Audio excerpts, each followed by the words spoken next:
ఈరోజు మరి ఒక మంచి వాక్య సందేశం చేత దేవుడు మనతో మాట్లాడబోతున్నారు. త్వరగా కొన్ని విలువైన సంగతులు విందాం. నిర్గమాకాండము. అందరూ బైబిల్ ఓపెన్ చేయాలి. ఎవరి దగ్గర బైబిల్ లేకుండా సిగ్గు లేకుండా పక్కవారు బైబిల్ చూస్తూ వెళ్ళి నిర్గమాకాండము 12వ అధ్యాయం 1వ వచనం నుండి కంటిన్యూగా 8వ వచనం వరకు చదువుతాం. తప్పులు లేకుండా చదివేవారు చదవండి. నిర్గమాకాండము 12వ అధ్యాయం 1వ వచనం నుండి 8వ వచనం. మోసే అహరోనులు ఐగుప్తి దేశంలో ఉండగా యెహోవా వారితో ఇలాగూ సెలవిచ్చెను, నెలలలో ఈ నెల మీకు మొదటిది, ఇది మీ సంవత్సరమునకు మొదటి నెల. మీరు ఇశ్రాయేలు సర్వ సమాజముతో ఈ నెల దశమి నాడు వారు తమ తమ కుటుంబముల లెక్క చొప్పున ఒక్కొక్కడు గొర్రె పిల్లనైనను మేక పిల్లనైనను, అనగా ప్రతి ఇంటికి ఒక గొర్రె పిల్లనైనను ఒక మేక పిల్లనైనను తీసుకొనవలెను. ఆ పిల్లను తినుటకు ఒక కుటుంబము చాలకపోయిన ఎడల వాడును వాని పొరుగువాడును తమ లెక్క చొప్పున దాన్ని తీసుకొనవలెను. ఆ గొర్రె పిల్లను భుజించుటకు ప్రతి వాని భోజనము పరిమితిని బట్టి వారిని లెక్కింపవలెను. నిర్దోషమైన ఏడాది మగపిల్లను తీసుకొనవలెను. గొర్రెల్లో నుండి అయినను మేకల్లో నుండి అయినను దానిని తీసుకొనవచ్చును. ఈ నెల 14వ దినము వరకు మీరు దానిని ఉంచుకొనవలెను. తరువాత ఇశ్రాయేలు సమాజపు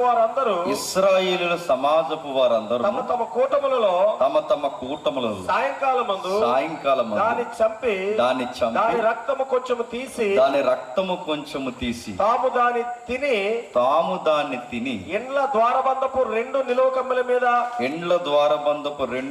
కమ్ముల మీదను పై కమ్ము మీదను చల్లి ఆ రాత్రి వారు అగ్ని చేత కాల్చబడిన ఆ మాంసమును పొంగని రొట్టెలను తినవలెను. చేదు కూరలతో దాన్ని తినవలెను. ఇది పురాతనమైన ఒక గ్రంథం లేదా నిర్గమాకాండం. ఈ పురాతనమైన చరిత్రలో నిగూఢమైన భవిష్యత్తు సంగతులు దేవుడు చొప్పించాడు. పాత నిబంధన సంగతులన్నీ యుగాంతమందున మనకి బుద్ధి కలుగుటకే రాయబడ్డాయి. ఈ సంగతులు మనం ధ్యానిస్తున్నప్పుడు రేపేం జరగబోతుందో సంఘము ఖచ్చితంగా పసిగట్టాలి. మీకు ఉదాహరణ చెప్తాను వినండి. ఎక్కడ లేనంత అడావుడి, ఎక్కడ లేనంత భయాందోళన, ఎక్కడ లేనంత పిరికితనం ఈ 1.5 year నుంచి ఎక్కువ పెరిగింది ఈ సొసైటీ. అంత భయం పట్టుకుందంటే ఆ భయం వెనకాల ఒక సైంటిస్ట్ లెటర్ దొరుకుతుంది. ఆ సైంటిస్ట్ ఎవరు కాదు, sir Isaac Newton. Sir Isaac Newton ఎవరంటే ఇంకంతే సంగతి. ఆయన తెలుసుగా, సర్ ఐజాక్ న్యూటన్ కనిపెట్టిన ఆ గ్రావిటీ ఫోర్స్ని బట్టే రోజు కారులో తిరుగుతున్నాం, చర్యకు ప్రతిచర్య. ఆయన కనిపెట్టిన ఈ సిద్ధాంతాన్ని బట్టి లేదా ఆయన కనిపెట్టిన ఈ యూనివర్సల్ లాను బట్టే ఈరోజు ర్యాకెట్లో లేదా విమానాల్లో ఎగురుతున్నాం. ఈరోజు సైన్స్ ఇంత వేగంగా అభివృద్ధి పొందుతుందంటే అనేక మేధావుల్లో ఈ మేధావు అప్పుడు ఎవరు, సర్ ఐజాక్ న్యూటన్. ఈ ఐజాక్ న్యూటన్ కనిపెట్టింది అంత ఎంత చిన్న విషయం కాదు. ఈ ప్రపంచం ఎలా నడుస్తుంది, ఈ గ్రహాలు ఒకదానికొకటి ఎలా అనుసంధానమై ఉన్నాయి, ఈ స్పేస్ నుంచి మనం దాటాలి అంటే ఎంత ఫోర్స్ నుంచి వెళితే మనం ఈ భూమి యొక్క ఆకర్షణ నుంచి మనం దాటి వెళ్ళగలం, ఇలాంటి అనేక విషయాలు ఆయన చెప్పాడు. ఆయన మేధావి గనక అంత గొప్ప విషయాలు ఆయన మాట్లాడారు గనక ఆ గొప్పవాడికి ఎప్పుడు ఒక వెలుతుండేది. ఆ వెలితి ఏంటంటే ఈ ప్రపంచం ఇంత అందంగా, ఇంత చక్కగా, ఇంత సిస్టమేటిక్గా నడుస్తుందిగా, ఇది ఖచ్చితంగా ఏదో ఒక రోజు దీనికి ఎండే ఉంటుంది. అది తన ప్రశ్న.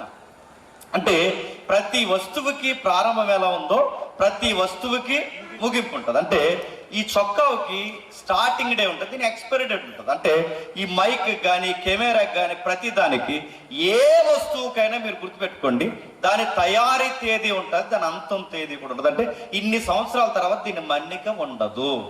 ఇది మీకు అర్థమైతే ఈ యూనివర్స్ లో ప్రతిదానికి, మొక్కకి ఒక వయసు ఉంది, ఈ ప్రతి దానికి ఒక వయసు ఉంది, చెట్టుకి మొక్కకి ప్రతి దానికి వయసు ఉన్నప్పుడు ఈ యూనివర్స్ కూడా ఖచ్చితంగా ఒక వయసు ఉంటుందని ఆయనకి అనుమానం. అంటే ఆ అనుమానంలో ఆయన దర్యాప్తు చేసి ఖచ్చితంగా ఎంత ప్రకృతి నడుస్తుందంటే ఈ ప్రకృతిని తయారు చేసినోడు ఉన్నాడు అని నమ్మేవాడు ఆయన. అంటే సైంటిస్టులు అందరూ దేవుడిని నమ్మని వాళ్ళు కాదు, కానీ సైంటిస్టుల్లో దేవుడిని నమ్మిన వాళ్ళు కూడా ఉన్నారు. ఆ నమ్మిన పెద్దవారిలో సర్ ఐజాక్ న్యూటన్ ఒకడు. ఇదంతా ఎక్కడుందంటే మీరు గమనించండి, 1.5 year బ్యాక్ మెయిన్ న్యూస్ ఛానల్లో వచ్చినాయి, మీరు చూసారు లేదు. అయితే ఆ ప్రింట్ మీడియాలో అంటే న్యూస్ పేపర్లో కూడా వేసారు, ఆ పేపర్ కడిగి నా దగ్గర ఇంకా ఉంది. ఇందులో రాసుకొస్తే ఆయన ఏమని వాపోయేవాడంటే, ఈ ప్రపంచం ఎలా అంతమైపోద్ది అంటే ఖచ్చితంగా దీన్ని పుట్టించిన వాడు చెప్పాలి. దీన్ని పుట్టించిన వాడు ఒకడు ఉన్నాడని వీళ్ళు ఎలా అంచనా వేస్తారంటే మేధావులు ఎప్పుడు గుర్తుపెట్టుకోండి, ఏదన్నా ఒక ఆకారాన్ని చూసినప్పుడు ఆకారానికి ఒక డిజైన్ ఉంటుంది. మీరు చూడండి, ఇప్పుడు నేను అంటున్నాను ఈ టేబుల్ ఉంది, దీనికి ఒక డిజైన్ ఉందా? దీనికి ఒక ఫోల్ ఉంది, మనకు బుక్ పెట్టుకోవడానికి దీనికి సదురైన స్థలం ఉంది, అంటే ఒక డిజైన్ మనకు కనబడుతుంది.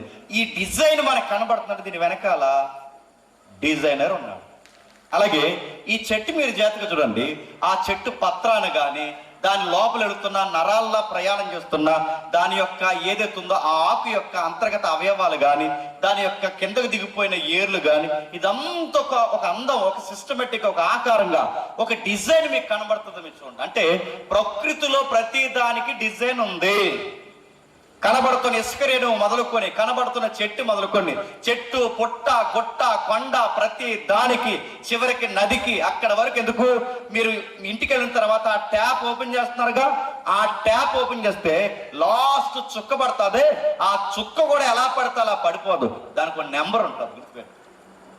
దాన్నే ఎవరైతే మనకి కరెంట్ కనిపెట్టిన ఆయన ఉన్నాడు, ఆయన పేరు నేను మర్చిపోయాను. కరెంట్ కనిపెట్టిన ఆయన పేరు ఎవరు? నాకన్నా గొప్పలు మీరు చెప్పండి. ఈ బొంద తామసాల పెడుతున్న బలుపు అని ఉన్నాడు. కరెంట్ కొనుక్కున్నది ఎవరు చెప్పండి? ఎవరు ఉంటారు? ఆయన పేరు అపోస్తుల శిష్యుల్లో ఒక పేరు, ఆయన పేరు నాకు సరిగ్గా గుర్తురాట్లేదు.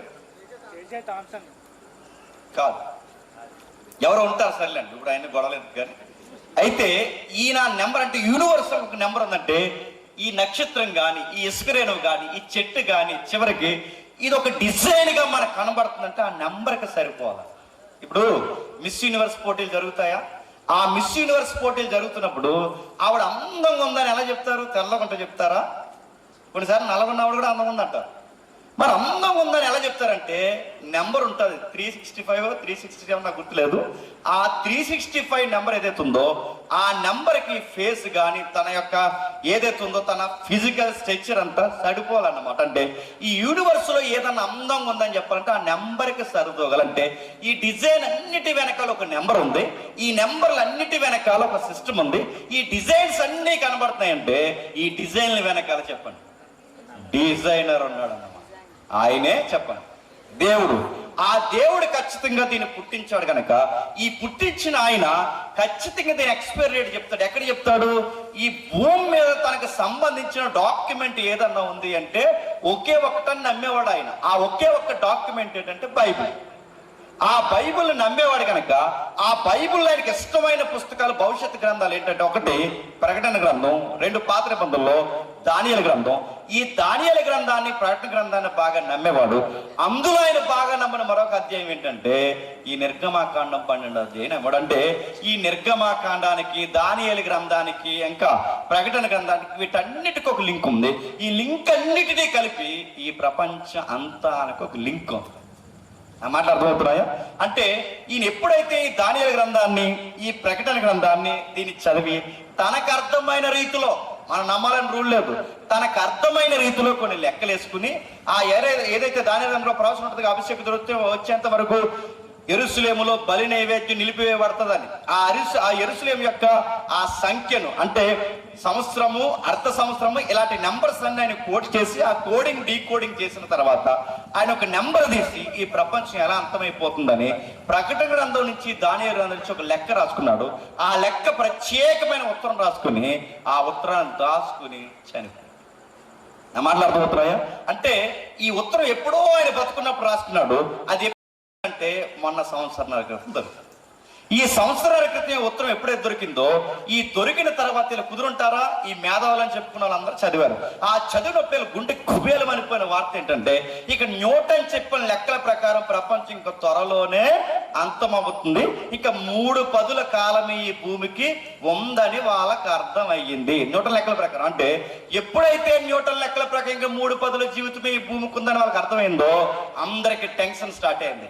ఎలా అంతమవుద్ది ఆయన చెప్పలేదు, కానీ అంతం మాత్రం దగ్గరలోనే ఉందని ఆయన చెప్పాడు. ఎలా అంతమవుద్ది ఆయన చెప్పలేదు కనుక, ఎలా అంతమవుద్ది, ఎలా అంతమైపోద్ది, ఎలా అంతమైపోద్ది అని పెద్ద సైంటిస్టుల కొంతమంది పరిశీలన చేసి, ఆ పరిశీలనలో ఎవరి థీరీలో వాళ్ళు పుట్టించారు. ఆ థీరీలో ఒక థీరీ మీరు విన్నారు, మీకు జ్ఞాపకం వస్తే నేను జ్ఞాపకం చేస్తాను చూడండి. ఆ థీరీలో ఒక థీరీ ఏంటంటే, ఎవడో స్పేస్ నుంచి ఒక ఫోటో పంపించారట. ఆ పై నుంచి ఫోటో తీస్తే ఈ ప్రపంచంలో అతిపెద్ద మహాసముద్రం ఏంటి చెప్పండి, మంగళగతమా చెప్పండి, పసిఫిక్ మహాసముద్రం. ఆ పసిఫిక్ మహాసముద్రం అక్కడి నుంచి ఫోటో తీస్తే ఆ పసిఫిక్ మహాసముద్రంలో ఏదో ఆకారం ఇలా కనబడిందంట. ఇంకా జూమ్ చేశారట, ఇంకా ఆకారం ఇంకా జూమ్ చేశారట. ఆ జూమ్ చేస్తే వాళ్ళకి కనిపించిన ఆకారం ఏంటంటే, పసిఫిక్ లో ఏదో పాము ఉందన్న. మీరు ఏమంటారు ఈ వీడియోలో? పాము అంటే బాగోదని దానికి ఒక సైన్స్ నేమ్ పెట్టారు. ఆ పాము అంటే బాగోదని దానికి పెట్టిన పేరు ఏంటంటే లివ్యతాన్. చూసారా ఈ వీడియోస్ ఎన్ని వచ్చినాయండి యూట్యూబ్ లో? అందరూ అంటే యూట్యూబర్స్ అందరూ మాట్లాడారు, న్యూస్ వాళ్ళు మాట్లాడారు, ప్రింట్ మీడియా మాట్లాడారు, ప్రతి ఒక్కరు మాట్లాడారు. కొంతమంది ఎక్స్ట్రీమ్ అయిపోయి ఆ లివ్యతానికి సంబంధించిన రెఫరెన్స్ యోబు గ్రంథం 41వ అధ్యాయంలో ఉన్నాయన్న. ఇలా ఎవరికి వారే మీరు ఇప్పుడు మీరు ఇంటికి వెళ్తారు, లివ్యతాన్ వీడియోస్ అని కొట్టండి. తెలుగులో ఉన్న ప్రతి యూట్యూబర్ మాట్లాడాడు, నేషనల్ ఉన్న ప్రతి యూట్యూబర్ మాట్లాడాడు, ఇంటర్నేషనల్ మాట్లాడు ప్రతి యూట్యూబర్ మాట్లాడు, న్యూస్ మీడియా మాట్లాడు, బీబీసీ తెలుగు కూడా మాట్లాడు. ప్రతి ఒక్కరు వాళ్ళంటే ఈ లివ్యతాన్ వీడియోలు ఎందుకు హైలైట్ అయిపోయి అంటే, న్యూటన్ త్వరలోనే అంతమైపోద్దని చెప్పాడు కనుక, ఎలా అంతమైపోద్ది అంటే వీళ్ళు ఊహించి ఒక థీరీ పుట్టించారు. ఆ థీరీ ఏంటంటే, ఈ పసిఫిక్ మహాసముద్రం ఒక పెద్ద పాము ఎదుగుతుంది. ఆ పాము ఒక రోజు బయటకు వస్తుందట. అది బయటకు వచ్చిన తర్వాత అంత పెద్ద పాము బయటకు వచ్చేసరికి ఆ 3వ వంతు నీరంతా భూమి మీదకి వచ్చి ప్రజలందరూ చచ్చిపోతారట. మిగిలిన వాళ్ళని అందరినట్టు ఈ పాము మింగేదట. వీళ్ళకి ఎవరు చెప్పిన పాము చెప్పింది? వీళ్ళకి ఎవరు చెప్పిందండి? వీడు ఇష్టం వచ్చినట్టు వీడికి ఏదో ఆకారంలో కనబడిందట. ఆ ఆకారంలో కనబడేసరికి వీడు ఏం చెప్తున్నాడు? పాము ఈ ప్రపంచాన్ని నాశనం చేస్తుందని చెప్తున్నాడు. దాని పేరు లివ్యతాన్ అన్నాడు. మరి కొంతమంది ఉన్నారంటే, ఇక లివ్యతాన్ ఇదేం కాదు కానీ ఈ భూమి మీద ఒక పెద్ద రాయి వచ్చి గుద్దేపోతుంది అన్నారు.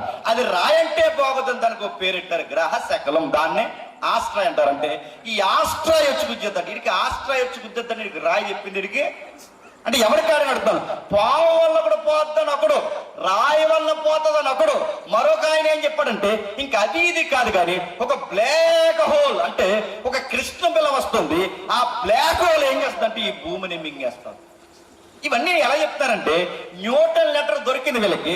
ఎలాగో 30 సంవత్సరాలు అంతమైపోద్ది అన్నాడు కనుక, ఎలా అంతమైపోద్ది అంటే ఒకడు పాము అన్నాడు, ఎలా అంతమైపోద్ది అంటే ఒకడు రాయి అన్నాడు, ఎలా అంతమైపోద్ది అంటే ఒకడు బ్లాక్ హోల్ అన్నాడు. రకరకాల తీరుని చెప్పారు. ఈ రోజుకి చెప్తున్నారు. కానీ వింటాడు చెప్పిన, ఈ ప్రపంచం ఎలా అంతమైపోద్ది అంటే పాము వలనో, రాయి వలనో, బ్లాక్ హోల్ వలన అంతమవుతుంది. కానీ ఈ ప్రపంచం ఎలా అంతమైపోద్ది అంటే నజరేయుడైన యేసు రాక వలన అంతమవుతుంది. ఈ మాట మీరు నమ్మాలి. మరి చెప్తున్నా, ఈ ప్రపంచం ఎలా అంతమవుతుంటే బయటోడు పాము వల్ల అంతమవుద్ది అంటాడు, బయటోడు ఆస్ట్రాయ్ వల్ల అంతమవుద్ది అంటాడు. కానీ ఎవడు నమ్మినా నమ్మకపోయినా ఒకరు ఖచ్చితంగా నమ్మాలి. ఆ ఒకరి పేరేంటంటే సంఘం నమ్మాలి. సంఘానికి ఖచ్చితంగా తెలియాలంటే ఈ ప్రపంచం ఎలా అంతమవుతుందంటే యేసు 2వ రాకడ వలన అంతమవుద్ది. ఆ 2వ రాకడ ఎలా జరుగుద్దో న్యూటన్కి తెలియకపోవచ్చు. ఆ 2వ రాకడ ఎలా జరుగుద్దో సైన్స్ ల్యాబ్లకు దొరకపోవచ్చు. ఆ 2వ రాకడ ఎలా జరుగుద్దో, ఈ అంతం ఎలా జరుగుద్దో ఈ మేధావులు టీవీ ఛానల్లో కూర్చొని డిబేట్ చేయలేకపోవచ్చు. అది ఎలా జరుగుద్దో ఎవరికి తెలిసినా తెలియకపోయినా వధువు సంఘం గుర్తుపడతాది. ఎందుకంటే వరుడు వస్తున్నాడన్న సంగతి ఎవరో తెలుసా చెప్పండి? అమ్మమ్మ తెలియదు చెప్పండి, పెద్దమ్మకే తెలియదు, ఎవరు తెలుసా చెప్పండి? వధువుకు తెలుసు. అంటే వరుడు వస్తున్నాడన్న గుర్తులు, వరుడు వస్తున్నాడన్న వైబ్రేషన్ ఖచ్చితంగా ఎవరు గుర్తుపడతారు చెప్పండి? సంఘము గుర్తుపడతాది. ఇప్పుడు చెప్పండి, సంఘం గుర్తుపట్టాలి అంటే వరుడు ఏవో గుర్తులు వెళ్ళాలి. ఆ గుర్తులేంటి? మన దేవుడికి వచ్చిన గొప్పతనం ఏంటంటే ఆయన చెప్పకుండా ఏమీ చేయడు. ఆయనకి చెప్పాలనుకున్న భక్తులందరికీ బయలుపరిచే దాసే చెప్పే ఉంటాడంటే ఆయన చెప్పే చేస్తాం. ఇప్పుడు అలా చెప్పి చేసిన వాటిలో అనేకమైన వచనాలు సందర్భాలు ఉన్నాయి. అలా చెప్పి చేసిన సందర్భాల్లో ఒక సందర్భమే ఈ నిర్గమాకాండము. చెప్పండి 12వ అధ్యాయం. ఏముంది నిర్గమాకాండంలో? చరిత్ర ఉంది. ఏముంది నిర్గమాకాలంలో? పురాతనమైన కాలం ఉంది. ఏముంది నిర్గమాకాండం 12వ అధ్యాయంలో? భౌగోళిక సాక్ష్యాలు ఉన్నాయి. ఏముంది నిర్గమాకాండం 12వ అధ్యాయులు అంటే భవిష్యత్తుకు సంబంధించిన, వర్తమానానికి సంబంధించిన పురాతనమైన దృష్టాంతపు సంగతులు ఉన్నాయి. చూద్దాం ఒకసారి ఏముంది. ఒకసారి సుమారు 8 వచనాలు చదువుదాం. మళ్ళీ మొదటి వచనం ఒకసారి చదువుదాం.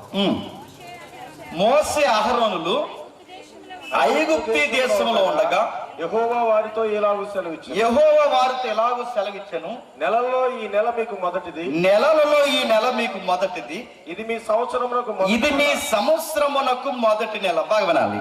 మోసే అహరోనులు ఐగుప్తు దేశంలో ఉండగా యెహోవా వారితో ఎలాగూ సెలవిచ్చెను. ప్రశ్న అర్థం చెప్పండి. ఏ వాక్యాన్ని మనం చదివినా ఆ వాక్యానికి సందర్భము, చరిత్ర ఉంటాది. సందర్భం, చరిత్ర లేకుండా ప్రతి దాన్ని అప్లై చేయడం మొదలు పెట్టామో ఈ వాక్యమే నీ మెడకు ఉరుతాడే కూర్చుంటాది. నేను చాలా దిక్కుని చెప్పిన జోకే మీకు చెప్తాను, వినండి. చాలా చర్చిల్లో సరిగ్గా సంఘం అంతా ఎప్పుడు నిండిపోతా చేస్తే 31st నైట్కి నిండిపోతా 31st నైట్కి అందరు జనం వచ్చేస్తారు. ఎందుకు? ఎల్లయ్యగాడు, పొల్లయ్యగాడ, ఈ శివరుడు, మొదలుడు అందరూ వచ్చేస్తారు. ఎందుకంటే వీళ్ళకు ఫిలాసఫీ ఉంటుంది లోపల. ఏంటంటే ఇంకేడాది అంతా గాలి తిరిగాం ప్రభా, అయినా నీ రెక్కల చాటు మమ్మల్ని భరించాం, మళ్ళీ వస్తున్నాం, ఇంకా లాస్ట్గా మళ్ళీ ఒక చూపు చూపిస్తాం, నెక్స్ట్ ఇయర్ కూడా అలాగే మమ్మల్ని కాపాడని దేవుడికి హాయి చెప్పడానికి వస్తారు. ఇప్పుడు 31st. ఈ 31st వచ్చినప్పుడు లోపల కుర్చీలు నిండిపోతాయి, బెంచీలు నిండిపోతాయి, బయట టెంట్లు నిండిపోతాయి, అన్ని నిండిపోతాయి. ఇంత జనం వచ్చి కూర్చుంటారు కనుక వచ్చిన వాళ్ళందరికీ ఆ 31st న్యూ ఇయర్ అనే ఫీలింగ్ రావాలి అంటే సరిగ్గా ఆ మిడ్ నైట్ ఏముండాలి? లవ్ ఫీస్ట్ ఉండాలి. లవ్ ఫీస్ట్ అంటే ప్రేమ విందు అంటే కక్కముక్క తక్కువ ఉండాలి. అది లేకపోతే మనకి న్యూ ఇయర్లో ఉండదు. అని జరగవు సంఘంలో జరుగుతాయి. ఇదంతా జరిగిన తర్వాత మంచి దైవజనులు కొంతమంది ఏం చేస్తారంటే వాళ్ళకి వాక్యం చేత ధైర్యం చెప్పాలి కనుక కొంతమంది వాక్యాల చేత మోటివేట్ చేస్తారు. మరికొంతమంది దైవజనులు ఏం చేస్తారంటే వాగ్దానం కార్డులు ఇస్తారు కదా. వాగ్దానం కార్డులు తీసుకోవద్దంటలేదు, వాగ్దానం కార్డులు నేను వ్యతిరేకం కాదు, కానీ వాగ్దానం కార్డులకు కూడా ఒక సందర్భం. ఆ వాగ్దాన కార్డులు తీసుకున్నప్పుడు ప్రతి ఒక్కరు వాగ్దానం కార్డు తీసుకుంటారు, అది లైసెన్స్ లాగా ఫీల్ అయిపోతారు. అందరూ తీసుకుని ఇంక ఏడాది దేవుడు నాకు లైసెన్స్ ఇస్తాడు, అది తిరిగిన పర్లేదు ఇలా ఫీల్ అవుతారుగా. ఇలా ఫీల్ అవుతున్నప్పుడు ఒక పాస్టర్ గారు ఏం చేశారంటే ప్రతి ఒక్కరికి కొంచెం మోటివేటెడ్గా ఉండాలి కనుక అందరినీ ఆశీర్వాదకరంగా మార్చాలి కనుక వీళ్ళు ఏం చేశారంటే, ఈ పాస్టర్ గారు ఏం చేశారంటే ఆడవారికి మగవారి కార్డులు వేరుగా చేశారు. ఆడవారి కార్డులు మగవారి కార్డులు ఏరు చేసినప్పుడు ఆడవారి కార్డులు మగవారి కార్డులు సెపరేట్ పెట్టాడు. అయితే సాయంత్రం ఇందు కార్యక్రమం ఉంటుంది కనుక ఆ ఇందు కార్యక్రమానికి కావాల్సిన ఆ సరుకులన్నీ కొనడానికి ఆయన మార్కెట్కి వెళ్ళాడు. ఎవరు? పాస్టర్ గారు. ఆయన మార్కెట్కి వెళ్తే మరి పనులు ఎన్ని ఉంటాయండి 31st నైట్కి? సండే స్కూల్ టీచర్లు గౌరవించాలి వద్దా? వాళ్ళకి ఆ రోజుగానే ప్రైజ్ లేకపోతే నెక్స్ట్ సండే చెప్పండి సండే స్కూల్ ఎలా జరిగితే మేము చూద్దాం అంటారు. అంటారు. అందుకే సండే స్కూల్ టీచర్లను గౌరవించాలి, సంఘ పెద్దలను గౌరవించాలి, ఇంకా సాల్వాలు కప్పాలి, 1, 2 ఎన్నో తతంగ కార్యక్రమాలు ఉంటాయి. ఇవన్నీ జాగ్రత్తగా మెయింటైన్ చేయాల్సిన బాధ్యత ఎవరి మీద పడుతుంది చెప్పండి? పాస్టర్ గారి మీద పడుతుంది. అందుకే పాస్టర్ గారు ఇవన్నీ మార్కెట్కి వెళ్ళాడు బాధ్యతగా కొనుక్కుని రావడానికి.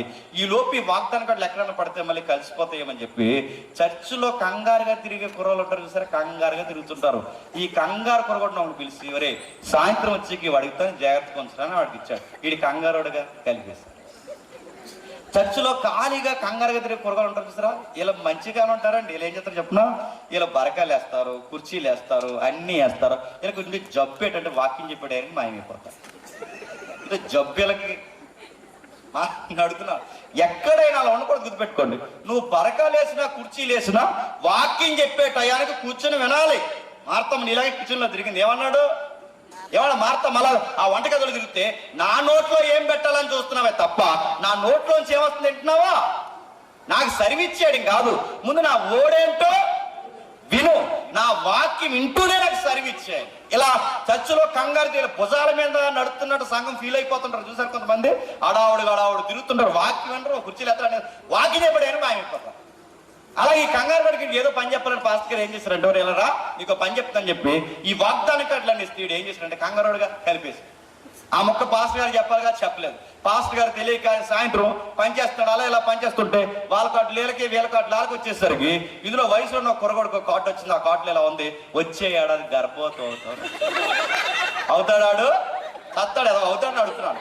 ఆ వచ్చే ఏడాదికి ఎలా అవుతాడు? నేను ఎందుకు ఇలా చెప్తున్నా ఏదన్నా ఒక వాక్యాన్ని మనం చదివామంటే ఆ వాక్యానికి ఏముంటది చెప్పండి? కాంటెక్స్ట్, సందర్భం ఉంటుంది. ఇప్పుడు చెప్పండి, వచ్చే ఏడాది గర్భవతి అవుతావు అన్న దానికి కాంటెక్స్ట్ ఏంటి? ఆది కాండము. ఆది కాండములు ఎవరు మాట్లాడు? దేవుడు మాట్లాడుతున్నాడు. ఎవరితో మాట్లాడుతున్నాడు? శారమ్మ కోసము అబ్రహాంతో మాట్లాడు. కాంటెక్స్ట్, సందర్భము, చరిత్ర అంటారు. ఇలా ప్రతి వాక్యానికి ఒక సందర్భము, ఒక చరిత్ర ఉంటుంది. ఇది మీకు అర్థమైతే ఈ 12వ అధ్యాయానికి కూడా ఏముంది? ఒక సందర్భం చెప్పండి, ఒక చరిత్ర ఉంది. ఆ లోతుల్లోకి మనం వెళితేనే ఆ వాక్యం మనతో మాట్లాడటం చెప్పండి ప్రారంభిస్తుంది. ఇప్పుడు చూద్దాం ఏంటి ఆ మొదలు వచ్చిన మరలా ఒకసారి చదువుదాం. మోషే అహరోనులు ఐగుప్తులో ఉండగా, ఐగుప్తీ దేశంలో ఉండగా యెహోవా వారితో ఎలాగ సెలవిచ్చిన ప్రశ్న అడుగుతాం చెప్పండి. మోషే అహరోనులు ఐగుప్తీ దేశంలో ఉండగా అన్నాడంటే ఉండగా ఏంటి? ఉండరా? ఉండకూడదా?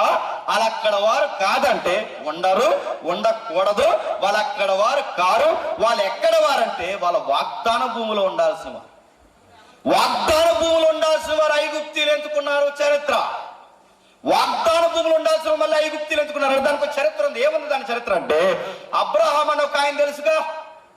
ఈ అబ్రహాం అని ఆయనకి ముందు మైలురా ఒక రాయి ఉన్నాడు. మైలురా ఎవరంటే నోవహు ఉన్నాడు. నోవహుకు ముందు మళ్ళీ మైలురా ఎవరు? ఆదాం ఉన్నాడు. ఆదాం ఏం చేశాడు? వద్దన్న పని చేశాడు. ఎప్పుడైతే వద్దన్న పని చేశాడో అవ్వ ఆదాములు కలిసి ఎప్పుడైతే దేవుని ఆజ్ఞను అతిక్రమించి పాపం తెచ్చిపెట్టారో వ్యవస్థ కల్ట్ అయ్యింది, డిస్టర్బెన్స్ అయ్యింది, పాడయ్యింది. ఇంకా చెప్పిన అవ్వ తెంచి అవ్వతోనే ఆగిపోతే కథనం వేరేలా ఉండేమో గాని ఆ తర్వాత తెంచితే తిన్నది ఎవరో తెలుసా? ఆదాము తిన్నాడు. బైబిల్ ఒక స్టేట్మెంట్ ఇచ్చింది, ఏమో తెలుసా? మొదట ఆదాము మోసపరచబడలేదు గాని చెప్పండి అవ్వ మోసపరచబడి. దాని అర్థం ఏంటి అంటే ముందు ప్రయోగాలు ఎవరి మీద జరిగాయి? ఆదాం మీద జరిగాయి. కానీ ఆదాం పడలేదు. ఆదాం పట్టలేదు కనుక ఎట్టించి పడగొట్టాలని ప్లాన్ చేశాడు చెప్పండి సాతాను గారు. వాటి నుండి పడగొట్టాడంటే అవ్వమ్మ తిన్నట్టుందా? ఆయన కొన్ని ఇచ్చింది, ఆయన తిన్నాడు. ఆయన తింటే ఏమైంది? తింటే ఏమవడం ఏంటి? హెల్త్ డిస్టర్బెన్స్ వచ్చింది, ప్రకృతి డిస్టర్బెన్స్ అయింది, మన లైఫ్ ప్యానల్ డిస్టర్బెన్స్. ఒకటి రెండు కాదు, మొత్తం యూనివర్సల్ సిస్టమ్ గాడి తప్పింది. ఇంకా చెప్తాను వినండి, ఆయన ఏదో చేస్తే మనకెందుకు అవుతుందండి అంటే ఆయన మన ఫెడరల్ హెడ్. గుర్తుపెట్టుకోండి, ఏంటైనా మన ఫెడరల్ హెడ్ అంటే మనకి ప్రతినిధి. అంటే మన ప్రతినిధి ఏం చేసినా దాని ఎఫెక్ట్ మన మీద పడతాది. అట్లా ఎట్లా అంటే మీకు ఉదాహరణ చెప్తాను వినండి. మా తాత ఉన్నాడు అనుకోండి, మా తాత జోదాలో బాగా ఆడి ఆస్తులన్నీ నష్టపరిచాడు అనుకోండి, దాని నష్టం యొక్క పరాకాష్ట తర్వాత పుట్టిన మనవడగా నా మీద పడతాదా? పడదా? పడతాడు. ఎందుకు? నా తాత ఓడిపోయినప్పుడు నా తాతే ఓడిపోలేదు, మా అయ్యి కూడా ఓడిపోయాడు. మా అయ్యి ఓడిపోవడమే కాదు, మా అయ్యకి నేను పుట్టాను కనుక చెప్పాను. అంటే తలక ఏం చేసినా వెనకాలోల మీద పడతాది. ఇంకా చెప్తాను వినండి, 1947లో మనకేమొచ్చింది చెప్పండి? తెలియకపోతే రేపు తూర్పు అయిపోతుంది చూడండి. చెప్పండి, 1947 ఏమొచ్చింది? మనకు స్వతంత్రం వచ్చింది. మనం ఎప్పుడు పుట్టాం? 90s. నేనైతే 90s లో పుట్టాం. మనం 90లో పుడితే 1947లో స్వతంత్రం వస్తే 1947లో స్వతంత్రం వచ్చేటానికి నేను పుట్టానా? పుట్టలేదు. 1947 తర్వాత ఆ జనవరి 26కి రాజ్యాంగం స్థిరపరిచే సమయానికి నేను పుట్టానా? పుట్టలేదు. అంటే నేను ఏదైతుందో రిపబ్లిక్ డే నాడు నేను లేను, అలాగే ఇండిపెండెన్స్ డే నాడు నేను లేను. ఈ రెండు తేదీల్లో నేను లేకపోయినా నాకేమొచ్చిందో తెలుసా? స్వతంత్రం వచ్చింది. నేను లేనప్పుడు నాకు తెలియకుండా స్వతంత్రం ఎలా వచ్చింది? నా తలకాయనికి వస్తే చెప్పండి నాకు వచ్చినట్టే. నా తలకాయలు రాజ్యాంగం మీద సంతకాలు పెడితే నేను పెట్టినట్టే. ఇప్పుడు మోడీ వేరే దేశానికి పోయి అక్కడ ఎక్కడో వేరే దేశంతో ఒప్పందం చేసుకుంటే నువ్వు ఒప్పుకున్నా ఒప్పుకోకపోయినా ఆటోమేటిక్ గా ఒప్పందంలో సంతకం పెట్టినట్టే. దీన్నే ఫెడరల్ హెడ్ అంటారు, గుర్తుపెట్టుకోండి. ఇంకా చెప్తున్నానండి, ఇండియా అంట 11 మంది వెళ్ళి పాకిస్తాన్ మీద ఆడారట. ఆ పాకిస్తాన్ మీద గెలిచిన తర్వాత ఇంగ్లాండ్ మీద ఓడిపోయారు అట్లా అర్థం. ఇంగ్లాండ్ ఓడిపోయినప్పుడు ఎవరు రాస్తారు? ఇంగ్లాండ్ మీద ఓడిపోతే ఎవరు రాస్తారు? ఇండియా ఓడిపోయిన తర్వాత ఇండియా అంతా ఆడిందా? నడుతున్నాడు. ఇండియా 120 మొత్తం మీద ఇన్ని కోట్ల మంది జనాభా ఆడారా? మన తరపు ఎంతమంది ఆడారు? 11 మంది ఆడారు. గట్టిగా ఆడితే మళ్ళీ బైరన్ పెట్టుకుంటే 12 మంది ఆడారు రింగ్ లో. ఈ 12 మంది ఆడితే వీళ్ళ 12 మంది 11 మంది ఓడిపోతే ఆటోమేటిక్ ఎంతమంది ఓడిపోయినట్టు చెప్పండి. ఇండియా అంటే వీడిని ఏమంటారంటే ఫెడరల్ హెడ్ అంటారంటే మనకి ప్రతినిధులు. వాళ్ళు ఏం చేసినా చెప్పండి మనకి వర్తిస్తాయి. ఇప్పుడు చెప్పండి, మనందరి ఫెడరల్ హెడ్ ఎవరో తెలుసా? ఆదాము గారు. ఇప్పుడు ఆయన మంచి చేసినా మంచి వర్తిస్తుంది, చెడు చేసినా చెడు వర్తిస్తుంది.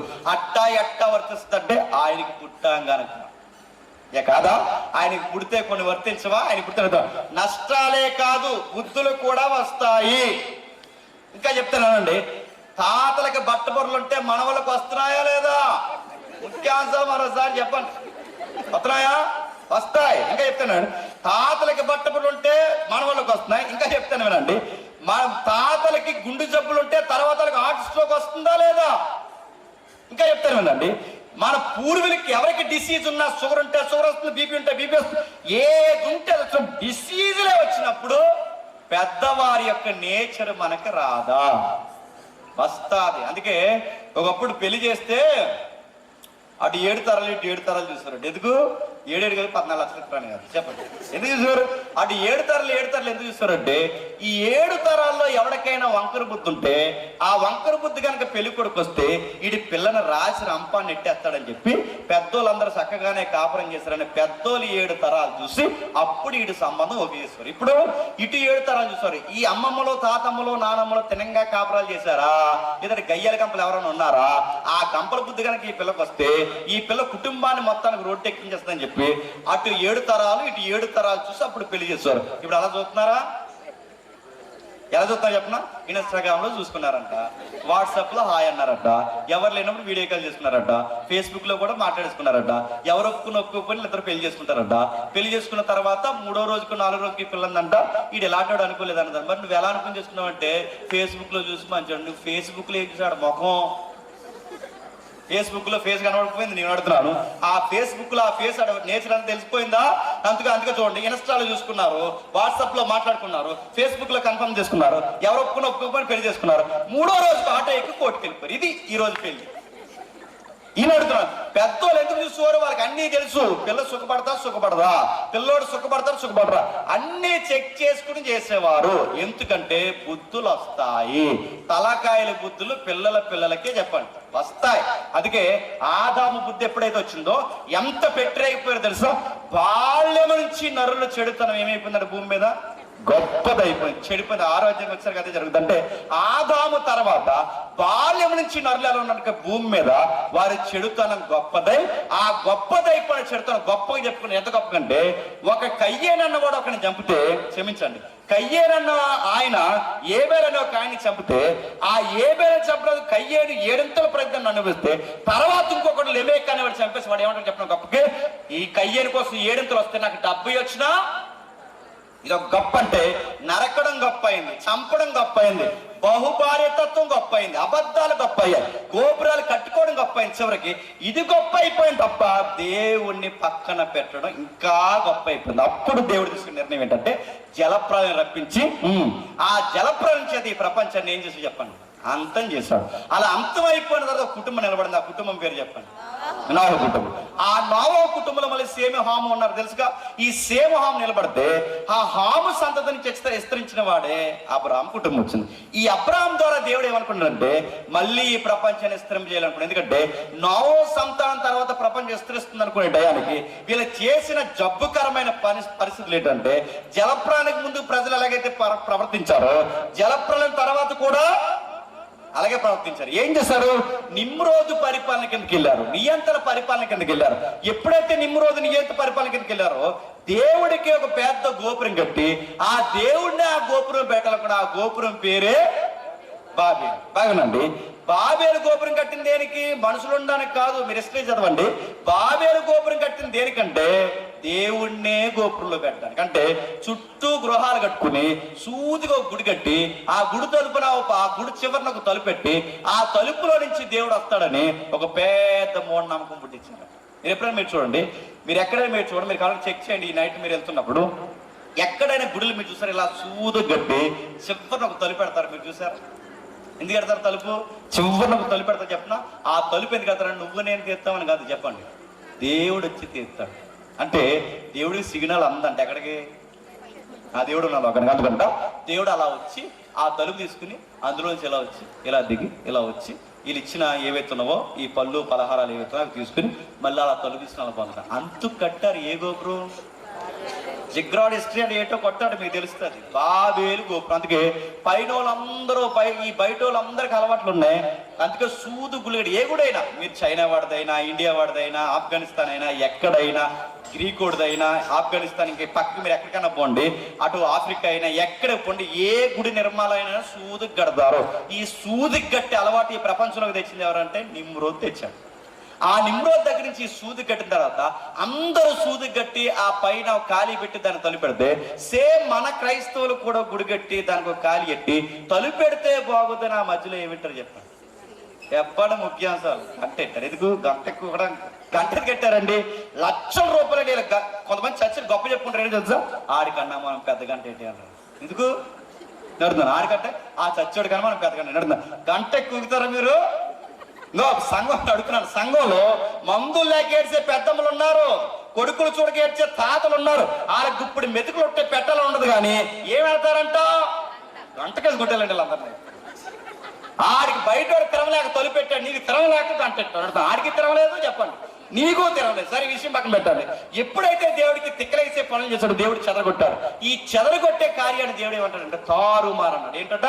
తారుమారు. బాబేలు తారుమారు. ఈ తారుమారు అయిపోతే ఏమైందంటే భాషలు మారి, అంటే అంతా ఒకటే భాష ఉండేది. ఈ భాష ఎప్పుడైతే మారిపోయిందో ఈ భాష వైపు ఆడి భాష ఈడికి, ఈడి భాష ఆడికి వాళ్ళకి అర్థం కాకపోయేసరికి ఇలా ఒక గుంపు చెదిరిపోయారు, అలా ఒక గుంపు చెదిరిపోయారు. ఎక్కడ ఒక గుంపు చెదిరిపోతే ఈ చెదిరిపోయిన గుంపు ఎప్పుడు మానవ మనుగడ ఎలా జరిగిందంటే, ఎక్కడ నీరు శాతము పచ్చదనము, ఎక్కడైతే నల్లరాగడి తెల్లరాగడి చెత్తటి నేలలు ఉంటాయో అక్కడికి మనుషుల మనుగడ జరిగింది. ఇది చరిత్ర, మీరు కావాలని చదువుకోండి. అందుకే చెట్లున్న దగ్గర చెదిరిపోయారు, గొట్లున్న దగ్గర చెదిరిపోయారు. ఇలా మీ ఏదైతే ఉందో ఈ కొండ ప్రాంతాలకు చెదిరిపోయారు, సముద్ర ప్రాంతాలకు చెదిరిపోయారు, సదునైన ప్రాంతాలకు చెదిరిపోయారు, నదీ పరివాహక ప్రాంతాలకు చెదిరిపోయారు. ఎందుకు చెదిరిపోయారు అంటే మనుగడ ఎక్కడుంటే అక్కడికి చెదిరిపోయారు. ఈ చెదిరిపోయిన వాళ్ళందరూ ఏం చేశారంటే చెట్లలోకి చెదిరిపోయాడు, చెట్లకు మొక్కాడు, గుట్లలోకి చెదిరిపోయాడు, గుట్లకు మొక్కాడు, మెట్లలోకి చెదిరిపోయాడు, మెట్లకు మొక్కాడు, ఆడి నదిలోకి పోతే నదికి మొక్కాడు, సముద్రం దగ్గర పోతే సముద్రం మొక్కాడు. ఎక్కడికక్కడ పోయిన వాళ్ళందరూ ఏం చేశారంటే అసలు దేవుడిని గాలి కుదిలేసి ప్రకృతికి మొక్కడం ప్రారంభించారు. ఈ ప్రకృతికి మొక్కడం ఎప్పుడైతే ప్రారంభించాడో మళ్ళీ ఈ ప్రపంచాన్ని ఒక లైన్ లోకి తీసుకురావడానికి దేవుడికి రెఫరెన్స్ కావాల్సి వచ్చింది. ఆ రెఫరెన్స్ గా ఉపయోగపడిన వ్యక్తే అబ్రహాం. ఎవరు? అబ్రహాం. ఆ అబ్రహామును దేవుడు ఎంపిక చేసి వాగ్దానం ఇచ్చాడు. ఏమని? నీ ద్వారా, నీ సంతానం ద్వారా ఈ ప్రపంచాన్ని ఆశీర్వదిస్తున్నాం. అంటే ఆశీర్వాదం అనే పదానికి బైబిల్ అర్థం ఏంటి చెప్పిన? మళ్ళీ ప్రజలు నా దగ్గరికి రావడం, అదే ఆశీర్వాదం. ఆ ఆశీర్వాదం ఇస్తాను, మళ్ళీ ఈ ప్రపంచంలోని ప్రజలందరినీ, దేశాలన్నీ నా వైపు తిప్పుకుంటాను. అందుకు నీకు వాగ్దానం ఇస్తున్నా ఏమంటే నీ సంతానం ద్వారా ఈ ప్రపంచాన్ని ఆశీర్వదిస్తాను. ఆ మొట్టమొదటి సంతానాన్ని గుర్తుగా పుట్టిన వ్యక్తే ఇస్సాకు. ఇస్సాకు పుట్టిన వ్యక్తి ఇద్దరు. ఎవరు చెప్పండి? ట్విన్స్. ఎవరు? యోసేపు, యాకోబు. క్షమించండి, యాసావు, యాకోబు. ఈ యాకోబు పుట్టిన ఆయన మనకు తెలుసు. యాకోబు పుట్టిన ఆయన 12 మంది. ఈ 12 మంది ఎవరైతే పుట్టారు, ఈ 12 మందికి పిల్లలు పుడితే ఈ పిల్లలందరి ద్వారా దేవుడు ప్రపంచాన్ని ఆస్వాదించాలనుకుంటే ఇలా చేసిన తిక్కల పనికి చివరికి ఎక్కడ పోయారంటే ఆశీర్వాదకరంగా ఉండాల్సిన ఇశ్రాయేలు జాతి ఐగుప్తికి బానిసలు. నాకు అర్థమైందా? ఇలా ఐగుప్తిలో ఎప్పుడైతే బానిసలు అయ్యారో, ఈ బానిసలు అయిపోయిన 1 సంవత్సరం కాదు, 2 సంవత్సరాలు కాదు, 3 సంవత్సరాలు కాదు, 430 సంవత్సరాలు ఎక్కెక్కి ఏడిస్తే తండ్రి అయిన అబ్రహాముకి, ఇస్సాకు, యాకోబులకు మాట ఇచ్చిన దేవా మమ్మల్ని విడిపించవా, ప్రపంచానికి ఆశీర్వాదకరంగా మారుస్తానన్నావే, మా ఆశీర్వాదం ఇంత బానిస బతుకులు అయిపోయినాయండి, మాకు స్వేచ్ఛ లేదా, లిబర్టీ లేదా, వాయిస్ లేదా, మాకు హక్కులు లేవా, మనుషులుగా బ్రతికే స్వేచ్ఛ మాకు లేదా, మమ్మల్ని విడిపించు ప్రభు అని ప్రార్థన చేస్తే ఆ ప్రార్థనకు జవాబుగా పుట్టిన నాయకుడే మోసే. అన్నమాట అర్థమవుతున్నాయా? ఆ మోసేకి సపోర్ట్ గా పుట్టిన నాయకుడే అహరోను. ఈ మోసే అహరోను దేవుడు ఐగుప్తికి పంపి ఆ ఐగుప్తిని అక్కడ పెట్టి వీళ్ళని విడిపించే టైం దగ్గర పడింది. ఆ టైము, ఆ సందర్భం చరిత్ర చెప్పే అధ్యాయమే చెప్పండి, నిర్గమాకాండం 12వ అధ్యాయం. అలా వచ్చారు నిర్గమాకాండం 12వ అధ్యాయంలోకి. ఏం జరుగుతుంది? మోసే అహరోను ఐగుప్తు దేశంలో ఉండగా యెహోవా వారితో ఇలాగ సెలవిచ్చెను, నెలలలో ఈ నెల మీకు మొదటిది, ఇది మీ సంవత్సరమునకు మొదటి నెల. ప్రశ్న అర్థం చెప్పండి. నెలల్లో మొదటి నెల ఏంటంటే, క్యాలెండర్ లో మొదటి నెల ఏంటి? గట్టి చెప్పండి, ఇంకా చెప్పండి. మీ బొంద నువ్వు చెప్తే చెప్పండి, నేను మళ్ళీ అర్థం చెప్పండి. ఎక్కడ చూసి చెప్పండి. నేను అలా అడుగుతా అంటే అలా కాదనేగా, ప్రతిసారి అలా దొరుకుతున్నాను, నేను అడుగుతున్నాను. నెలల్లో మొదటి నెల ఎక్కడ? నెలలలో మొదటి నెల జనవరి కాదు. ఇక్కడ ఉన్నది మనం ఉన్నామా?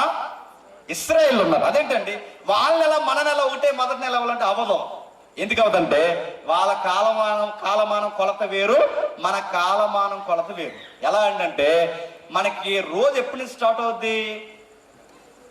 మీకు మన గురించి చెప్తూనే రండి. ఈ మధ్యకాలంలో ఎప్పుడూ లేనంత ఒక చెడ్డ అలవాటు వచ్చింది. ఆ చెడ్డ అలవాటు ఏంటంటే పుట్టినరోజు కార్యక్రమాలు ఎక్కువైంది. ఒకప్పుడు అందంగా పాస్టర్ గారినో ఎవరినో పిలిచి ప్రార్థన చేసి ఆ భోజనం ప్రేమ పెట్టుకుని వెళ్ళిపోయారు. ఇప్పుడు పుట్టినరోజులు మారిని. ఆ జన్మదిన వేడికలు ఎలా చేస్తున్నారంటే, వీడు పుట్టాడంట, అందుకు వీడు పొడుకోడంట, రాత్రి అంతా బండి తిరుగుతాడంట, ఈ గాలియాల చుట్టూ ఇంకో నలుగురు గాలియాలు తిరుగుతారు.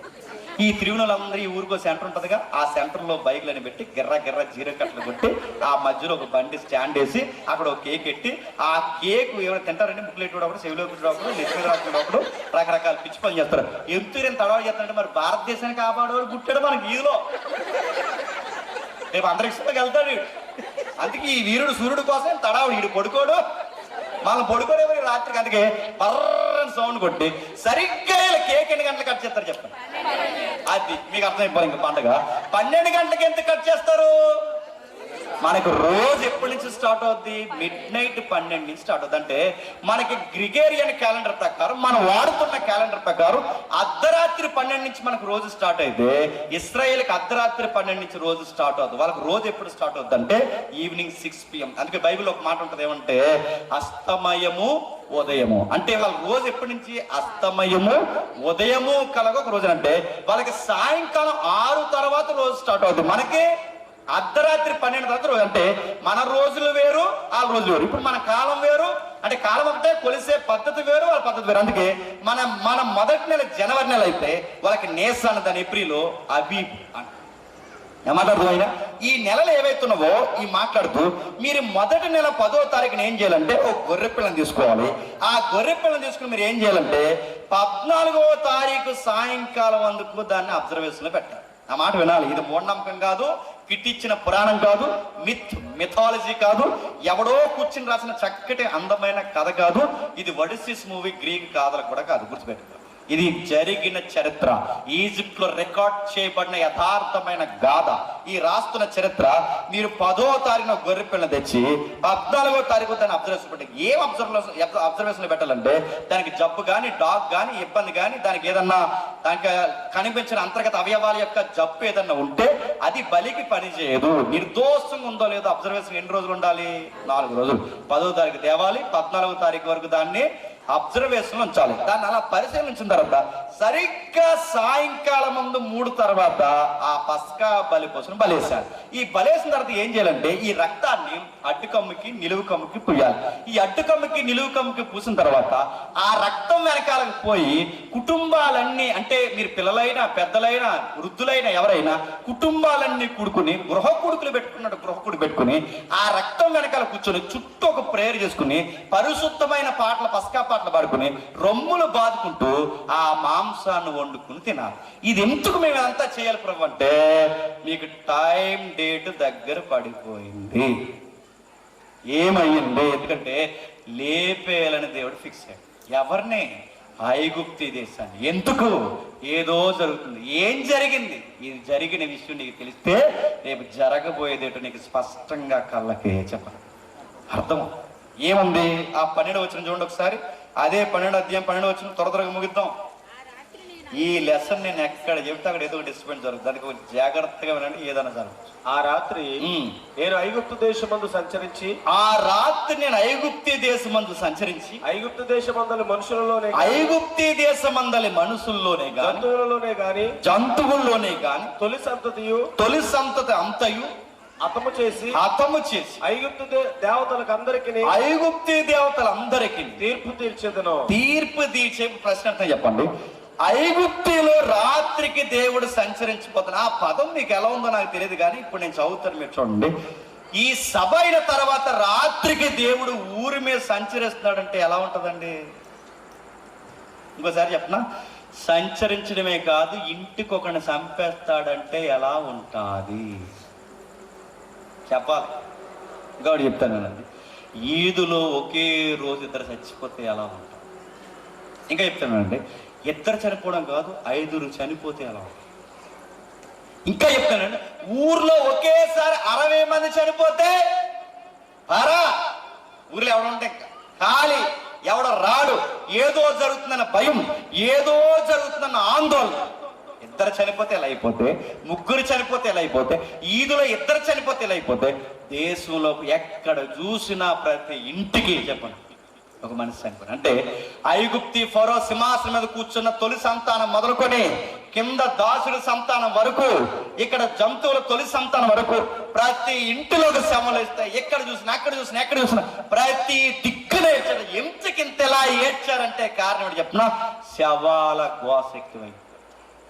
ఈ శవాల గోస ఎప్పుడైతే ఎక్కువైపోయిందో, ఎందుకు దేవుడు ఇంటికి ఒక శవాన్ని లేపుతాడు? కేవలం ఐగుప్తీలనే చంపుతానన్నాడా?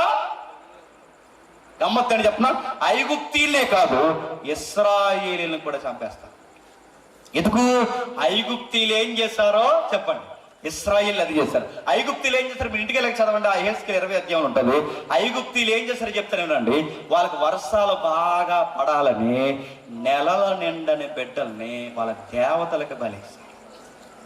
ఇంకా చెప్తున్నానండి, వాళ్ళకి పంటలు బాగా పండాలని వయసుకొచ్చిన వారిని బలేయడానికి సిద్ధమైపోయారు. ఇంకా చెప్తున్నానండి, రక్తాన్ని వలికించారు, మాంసాన్ని ఇసిరేశారు, ఆరతలు ఇచ్చారు, బొమ్మలు పెట్టి, దేవుడు బొమ్మలు పెట్టి ఊరేగింపులు చేసి నగ్నమైన అర్ధనగ్నంగా మేళతాళాలతో ఊరేగించారు.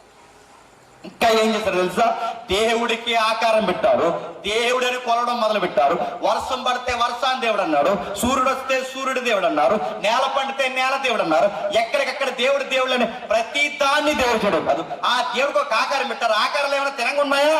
ఆ ఆకారాలు ఏంటి తెలుసా? సగమేమో ఎద్దు, సగమేమో మనిషి. అంటే ఐగుప్తి దేవుళ్ళ బొమ్మలు మీరు చూడండి, సగం ఎద్దు ఉంటుంది, సగమేమో చెప్పండి మనిషి ఉంటాడు, సగమేమో నక్క ఆకారం ఉంటుంది, సగమేమో మనిషి ఆకారం ఉంటుంది. ఇలాంటి వాటికి దేవుళ్ళు అని పేర్లు పెట్టి ఆ దేవుళ్ళ ముందు పసిపిల్లలను బలేసి ఆ రక్తాన్ని ఒలికించి ఆ రక్తాన్ని ఎదజల్లి పంటలు, కొడుపులు, సంతానము ఇవన్నీ అభివృద్ధి పొందుతాయంటే రక్తపాతం జరిగించాలని, నరబలి వేయాలని ఇలాంటి పిచ్చి పనులు చేయడమే కాదు, నీచ సంస్కృతి పెద్దపెట్టేసి మేళతాళాలతో ఊరేగించారు. ఇలాంటి పనుల్లో ఎవరు పాల్గొన్నారు తెలుసా? ఇశ్రాయేలీలు కూడా పాల్గొన్నారు. అందుకే ఇశ్రాయేల్ ఐగుప్తు నుంచి బయటకు వచ్చిన తర్వాత దేవుడికి ఆకారం చేశారు తెలుసా? నేను అడుగుతున్నాను, వాళ్ళకు దూడం చేశారు. ఆ దూడ పేరు ఏంటని మీరు ఎస్టే తిరగేయండి. ఆ దూడ పేరేంటి తెలుసా? దాని పేరు దూడ కాదు, ఆ దూడకి పెట్టిన పేరేంటి తెలుసా? సైన్యములకు అధిపతియగు యెహోవా. అంటే ఆ దూడ ఎవరంట? యెహోవాయేనంట. ఇప్పుడు చెప్పండి, దేవుడికి ఆకారాలు ఎలా పెడతారంటే, జంతువులు ఆకారాలు దేవుళ్ళు అన్నారు, మనుషుల ఆకారాలు దేవుళ్ళు అన్నారు. ఇలాంటి పిచ్చి ఆకారాలు ఎప్పుడైతే దేవుళ్ళు అన్నారో, ఎప్పుడు గుర్తుపెట్టుకోండి, మనం నమ్మే నమ్మకాలు తినంగా లేవనుకోండి, మనం చేసే పనులు కూడా చెప్పండి తినంగా ఉండవు. నీకు దేవుడు స్పష్టత లేదనుకో, నీ బ్రతుకు కూడా నీకు స్పష్టత ఉండదు. అందుకే మీరు చూడండి, మీకు బైబిల్ తెలియకుండా బైబిల్లో దేవుడి నేచర్, ఆయన యొక్క ప్రవర్తన, ఆయన యొక్క గుణగణాలు ఏంటో మనకు అర్థం కాకుండా నువ్వు సొంతంగా దేవుడిని ఊహించుకోవడం ప్రారంభించావనుకో, నేను చెప్పిన వల్ల నీకు రుచికరంగా అనిపిస్తుంది. ఎందుకంటే నీకేమనిపిస్తుంది అంటే ఆల్రెడీ నువ్వు ఒక దేవుడిని ఊహించుకుంటావు. మీకు ఉదాహరణ చెప్తానండి, ఈ లెసన్ అంతా చెప్పిన తర్వాత నువ్వు మారకపోతే దేవుడిని సంగతి, నీ కుటుంబ సంగతి తీరుతానని నేను గట్టిగా బలగొద్దు చెప్పాను అనుకోండి, మీ లోపల ఫీలింగ్ ఏంటి చెప్పినా అలాగే ఏంటి ఆచరణండి. ఎందుకు మన దేవుడు ఏంటంట ప్రేమ. చూసారా, ఎంత వాక్యాలు తీసి చెప్తున్నా మీకు అలా అనిపించట్లేదంటే, మీకు ఫీలింగ్ వస్తుందంటే నీకు బైబిల్లో దేవుడు కదా ఆల్రెడీ నీ మైండ్లో. చెప్పండి, ఎవరో కొత్త దేవుడు ఉన్నాడు. ఇక్కడ 500 మంది ఉంటే 500 మంది 500 రకాలుగా దేవుడు ఊహించుకుంటారు. సినిమాలు చూడొద్దని దేవుడు చెప్పారంటే వీడు ఏమంటే చెప్పినా సినిమాలు చూస్తే దేవుడు చంపేస్తాడా? నీకు ఎందుకు ఆ ఫీలింగ్ వస్తుంది? ఊహించుకుంటున్నావు దేవుడిని అలా. తప్పుడు దృశ్యాలు, ఆ వాల్ పోస్టులు చూడకూడదంటే చూసినంత మాత్రాన దేవుడు శిక్ష చేస్తాడంటే నీకు ఎందుకంత దేవపొద్దు వస్తుంది? మనిషి ఒక్కొక్క సెక్టార్లో దేవుడికి నచ్చినట్టు ఊహించుకుంటాడు. మీకు కొంత ఉదాహరణ చెప్తాను వినండి. దావీదు దివారాత్రులు బైబిల్ ధ్యానించి, దావీదు దివారాత్రులు ధర్మశాస్త్రం ధ్యానించి పక్కోడు కొంప పాడు చేస్తాడు చెప్తాను. నేను అడుగుతాను, అన్నిట్లో భయపడిన దావీదు, సౌలు వస్త్రం కోయడానికి బాధపడిన దావీదు, పొరుగోడు సంసారాన్ని పాడు చేయడమే కాదు అమాయకుని చంపేయడానికి కూడా ఈయన వెనకాడలేదంటే ఈయనకంత ధైర్యం ఎలా వచ్చింది చెప్పిన? ఆ ఒక్క సెక్టార్ లో దావీదు గారు ఏమనుకున్నాడంటే నన్నేం అన్ననుకున్నాడు దేవుడు. అలా ఊహించుకున్నాడు దావీదు. సొలొమోను ఒకటి కాదు, ఇద్దరు కాదు, ముగ్గురు కాదు, నలుగురు కాదు, 1000 మందిని పెళ్లి చేసుకుని రకరకాల విచ్చలవిడి ఆధారం తిరిగిపోయాడంటే సొలొమోను పెళ్లి చేసుకున్నప్పుడు ఆయన భయం లేదంటే ఆయనకి భయం లేదు. ఎందుకు చెప్పిన? ఆ సెక్టార్ లో దేవుడు సొలొమోను ఏం అన్ననుకుంటున్నాడు. నా మాటలు అర్థమవుతున్నాయా? మనం పాపాలు ఎప్పుడు ధైర్యంగా చేస్తామంటే ఈ జోన్ లో దేవుడు నన్ను ఏమీ అందనుకుంటాం. సిగరెట్ కాలితే దేవుడు శిక్షించేస్తాడా? సినిమా చూస్తే దేవుడు శిక్షించేస్తాడా? శిక్షించడానికి నీకు ఏ రిఫరెన్స్ ఉందరా? నడుతాను. శిక్షించడానికి నీకు ఏ రిఫరెన్స్ ఉంది? ఏమండని నీకు ఏ రిఫరెన్స్ ఉంది? నీ ఏమప్పొద్దు, నువ్వు ఊహించుకుంటున్నావు. దేవుడికి నచ్చినట్టు ఊహించుకుంటున్నావు. నువ్వు ఊహించుకునే దేవుడు బైబిల్లో ఉన్న దేవుడికి మ్యాచ్ అవ్వకపోతే ఆల్రెడీ ఒక విగ్రహాన్ని నీ గుండెల్లో నువ్వు కట్టేసుకున్నావు. ఇంకా బైబిల్ చెప్తుంది, ఇశ్రాయేలు పాడవడే కాదు ఐగుప్తీలు పాడయ్యారు, ఐగుప్తీలు పాడవడే కాదు ఇశ్రాయేలు పాడయ్యారు. వీళ్ళు అబద్ధాలు ఆడారు, దొంగతనాలు చేశారు, నరహత్యలు చేశారు, చంటి పిల్లలు చంపేశారు, ఇంకా మేళతాళాలు ఊరేగింపులు చేశారు, నగ్నంగా భయంకరమైన హేయ కృత్యమైన పదం వాడారు బైబిల్లో. హేయమైన నీచమైన పనులు చేశారు. ఇవన్నీ వీళ్ళకి తప్పు అనిపించట్లేదంటే వీళ్ళు నమ్మే నమ్మకాలు పరిశుద్ధమైనవి అయితే వీళ్ళు చేసే పనులు వీళ్ళకి తప్పు అనిపిస్తుంది. నమ్మే నమ్మకం సరైనది కాకపోతే చేసే పనులు కూడా చెప్పండి తప్పు అని పెంచడానికి A.W. టాజర్ అని ఇంగ్లీష్ ఎవాంజలిస్ట్ ఏమంటాడంటే మన దేవుడు ఎలాంటి వాడో బట్టి మనం ఎలాంటి వారు అని చెప్పచ్చు. మళ్ళీ అర్థమవుతాయా? నువ్వు ఊహించుకునే దేవుడిని బట్టి నువ్వు ఎలా బతుకుతున్నావో చెప్పొచ్చు.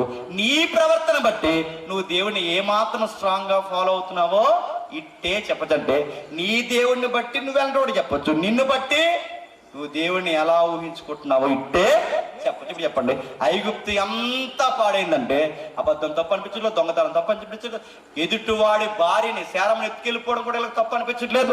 ఏది వీళ్ళకి తప్పు అనిపించట్లేదంటే వీళ్ళ నమ్మకాలు పరిశుద్ధంగా ఉన్నాయి, అపవిత్రంగా ఉన్నాయి. చెప్పండి, అపవిత్రం అంటే ఒక సొసైటీ ఎప్పుడు పాడవుద్ది?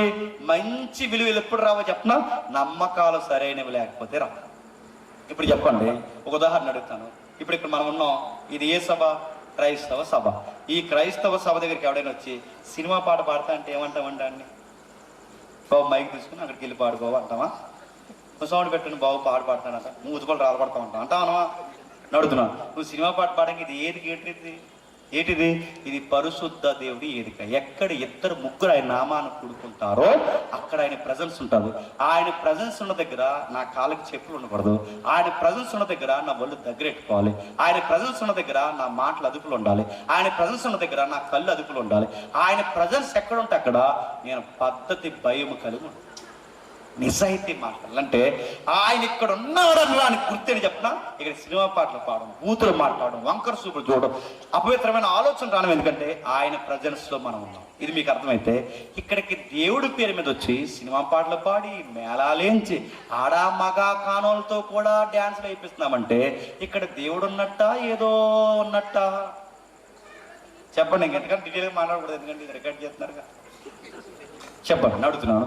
దేవుడు అనే ఒక ఆబ్జెక్టివ్ పెట్టి, దేవుడు అనే ఒక ఐకాన్ పెట్టి, దేవుడు అనే ఒక స్థలం పెట్టి అక్కడ మేళాలు తాళాలు ఎగురు ఇజ్రాయల్ని తీసుకొచ్చి నీచమైన పనులు చేసి కుటుంబాలు సారాలు గంజాయిలు తాగి ఎగురుతున్నారంటే ఇప్పుడు చెప్పండి, దేవుడు ఉన్నట్ట ఏదో ఉన్నట్టు? అదే ఏదో ఉంది. ఐగుప్తికి అదే పట్టింది. ఏం పట్టింది? ఐగుప్తిలో ఏం పట్టింది చెప్పినా, పెద్ద పెద్ద దేవుడి యొక్క కొలువులు పెట్టారు. ఆ దేవుడు పెట్టి వాళ్ళు చేస్తున్న పని రక్తపాతం, నీచమైన పనులు, అబద్ధాలు, ఒకరినొకరు చంపుకోవడం, ఇలాంటివన్నీ చేయడానికి కారణం వాళ్ళు చేస్తున్న తప్పులు. అందుకే ఐగుప్తి బాగుపడాలంటే దేవుడు ప్రకటించిన ప్రకటన ఏంటి చెప్పిన, ముందు దేవతల సంగతి తేల్చాలని. ఏంటంట? ఆ దేవతల నమ్మకాలు ఏంటో ప్రజలకు అర్థమయ్యేలా చైతన్యం కలగజేయాలి. అందుకే ఆ పండు వచ్చిన అంటున్నాడు, ఈ రాత్రి నేను సంచరిస్తాను. నేను సంచరించడమే కాదు, ఇలాంటి నమ్మకాలు నమ్మి మూఢ నమ్మకాల చేత దేశాన్ని పాడు చేస్తున్న ప్రతి ఒక్కరి సంగతి నేను తెలుస్తున్నా. ఆ సంగతి తేల్చడమే కాదు, ఐగుప్తి దేవతలందరికీ చెప్పండి తీర్పు తీరుస్తాను. ముగిస్తాను జాతీయం అండి. ఐగుప్తి దేవతలందరికీ తీర్పు తీరుస్తానంటే నా ప్రశ్న, ఐగుప్తి దేవతలకు తీర్పు తీరుస్తాడంటే దేవతలు ఉన్నాయా లేవా? చెప్పండి, చెప్పండి. దేవతలు దేవుళ్ళు ఉన్నారా లేరా? ఉన్నారా లేరా? ఉన్నారు. ఓకే, గుడ్ ప్రశ్న అడిగితే చెప్పండి. ఒకవేళ దేవతలు దేవుళ్ళు ఉంటే ఇదే నిర్గమకాండంలో ఏమనుంటుందంటే, నేను తప్ప, ఇప్పుడు చెప్పండి, నేను తప్ప వేరొక దేవుడు లేడన్న ఆ మాట రైటా? ఈ దేవుళ్ళకి తీర్పు తీస్తాను ఈ దేవుళ్ళు కూడా ఉన్నారన్న ఈ మాట రైటా? మమ్మల్ని ఎందుకు ఇలా ఏడిపిస్తే వదిలేకడా చూడకండి. చెప్పండి, చెప్పండి. ఏదో అడుగుతున్నాను. దేవతలకు తీర్పు తీస్తున్నాడంటే దేవతలు ఉన్నట్ట, లేదా నేను తప్ప వేరొక దేవుడు లేడంటే ఏ దేవతలు లేనట్ట? ఉన్నట్టా లేనట్ట? చెప్పండి, నడుతున్నారు. ఉంటే మరి ఈ స్టేట్మెంట్ ఏంటి? నేను తప్ప ఆకాశం మీద గాని, భూమి మీద గాని, భూమి కింద నీళ్ళ యందు గాని ఏ ఆకారం పెట్టొద్దు, నేను తప్ప ఏ దేవుడు లేడన్నాడు. నేను తప్ప ఏ దేవుడు లేడన్న ఈ మాట రైటా? చెప్పండి. ఈ దేవతలు తీర్పు తీరుతానని ఈ మాట రైటా? ఉన్నాయా లేవా? చెప్తాను. లేదండి అక్కడ అలాగా ఇక్కడ ఎలాగంటే, అంటే దేవుడు గంటకు మాట మాట్లాడతాడా? నేను అడుగుతున్నాను. రోజుకు ఒకలా ఉండేది ఎవరండి? నువ్వు నేను కాదా? వారానికి ఒకలా ముఖం మాడుకునేది ఎవరండి? నువ్వు నేను. నెలకు ఒకలా మారిపోయేది ఎవరండి? నువ్వు నేను. అంటే మనం గమనించండి, రోజుకు ఒకలాగా, పూటకు ఒకలాగా, వారానికి ఒకలాగా, నెలకు ఒకలాగా. అప్పుడు మాట వేరు, ఇప్పుడు మాట వేరు. మనం మారిపోతాం కానీ దేవుడు మారుతాడా? చాలా మంది తప్పుడు ప్రసంగాల్లో తప్పుడు మాట ఏంటి చెప్తున్నా, ఈసారి మీరు పసిగట్టండి. ఆ తప్పుడు ప్రసంగాల్లో ఒక మాట ఏంటంటే, పాత నిబంధనలో దేవుడికి ఎక్కువ కోపం ఉందంట, క్రొత్త నిబంధనలో దేవుడికంట ప్రేమ వచ్చిందంట. అంటే దేవుడికే మారు మనసు వచ్చింది అంటున్నారు వీళ్ళు. అంటే మనం మారం, ఎవరు మారిపోవాలి? నేను అడుగుతాను. దేవుడు పాత నిబంధనలు అలా ఉండి క్రొత్త నిబంధనలు ఎలా ఉంటే నిన్న నేడు నిరంతరం ఏకరీతిగా ఉన్నానన్న మాట ఆయన వర్తిస్తాదా? ఆది కాండంలో ఎలా ఉన్నాడు, నిర్గమకాండంలో ఎలా ఉండాలి. నిర్గమకాండంలో ఎలా ఉన్నాడు, మలాకీలో ఎలా ఉండాలి. మలాకీలో ఎలా ఉన్నాడు, ప్రకటన గ్రంథంలో ఎలా ఉండాలంటే నిన్న నేడు నిరంతరం. అది ఆది కాండమైన ప్రకటన గ్రంథమైన ఎప్పుడు ఒకే నేచర్ ఆయనకు ఉండాలి. అప్పుడు అలా ఉన్నాడు, ఇప్పుడు ఎలా ఉన్నాడంటే మారిపోవడానికి మనం మారిపోతాం కానీ దేవుడు మారిపోతాడా? ఇప్పుడు చెప్పండి, దేవుడు మారిన వాడైతే ఆయన ఒకే మాట చెప్పాలి, నేను తప్ప దేవుడు లేడన్న ఆ మాట రైటా? ఈ దేవుడికి తీర్పు తీస్తాన ఈ మాట రైటా? మళ్ళీ మొదలుకు వచ్చింది గొడవ. చెప్పండి, అది రైటే, చెప్పండి ఇది రైట్. అది ఎలా రైట్ అయినప్పుడు ఇది ఎలా రైట్ అవుతుందని చెప్తానండి. దేవుళ్ళకి తీర్పు తీరుస్తానన్నాడంటే ఇప్పుడు చెప్తున్నాను, దేవుళ్ళుగా ఎవరో ఉన్నారు. ఇంతకన్నా డీటెయిల్గా నేను మాట్లాడకూడదు. మళ్ళీ చెప్తున్నానండి, దేవతలుగా ఎవరో ఉన్నారు. దేవుళ్ళుగా, దేవుళ్ళు కాదు, దేవుళ్ళు కాదు, దేవుళ్ళుగా ఉన్నారు. దేవతలు కాదు, దేవతలుగా ఉన్నారు. దేవుళ్ళు దేవతలుగా ఉన్నది ఎవరు? ఆడున్నాడు. ఎవడు చెప్పండి, ఎవడాడు? ఆడున్నాడన్నాడు. గుర్తేంటి చెప్పినా నడుతున్న భక్తిలోనే రక్తి కార్యక్రమాలు జరుగుతుంటే అక్కడ దేవుడు ఉన్నాడా, దయ్యం ఉందా? బాబా గారు ఇంకా చెప్తాను, పాస్టర్ గారు ఇంకా చెప్తాను, మాంక్ మసీదులో నడుపుతాను, దేవుడి పేరు మీద రక్త కార్యక్రమాలు జరిగిస్తున్నారంటే వాళ్ళ వెనకాల దేవుడు ఉన్నాడా, ఏదో ఉందా? దయ్యం ఉంది. నేను మళ్ళీ చెప్తున్నాను, దేవుడుగా ఉంది, దేవతగా ఉంది అని దేవుడు లేడు. దేవుడుగా ఉన్నారు అని దేవుడు లేడు. దేవుడు ఉంటే విలువలు ఉండాలి. దేవుడు లేని దగ్గర ఆడ మగ కానీ యాసాలు వేస్తున్నారంటే అక్కడ దేవుడు ఉన్నాడా, ఇంకేదన్నా కామతురత ఆత్మ ఉందా చెప్పండి. ఏదో ఉంది అడుగుతాను.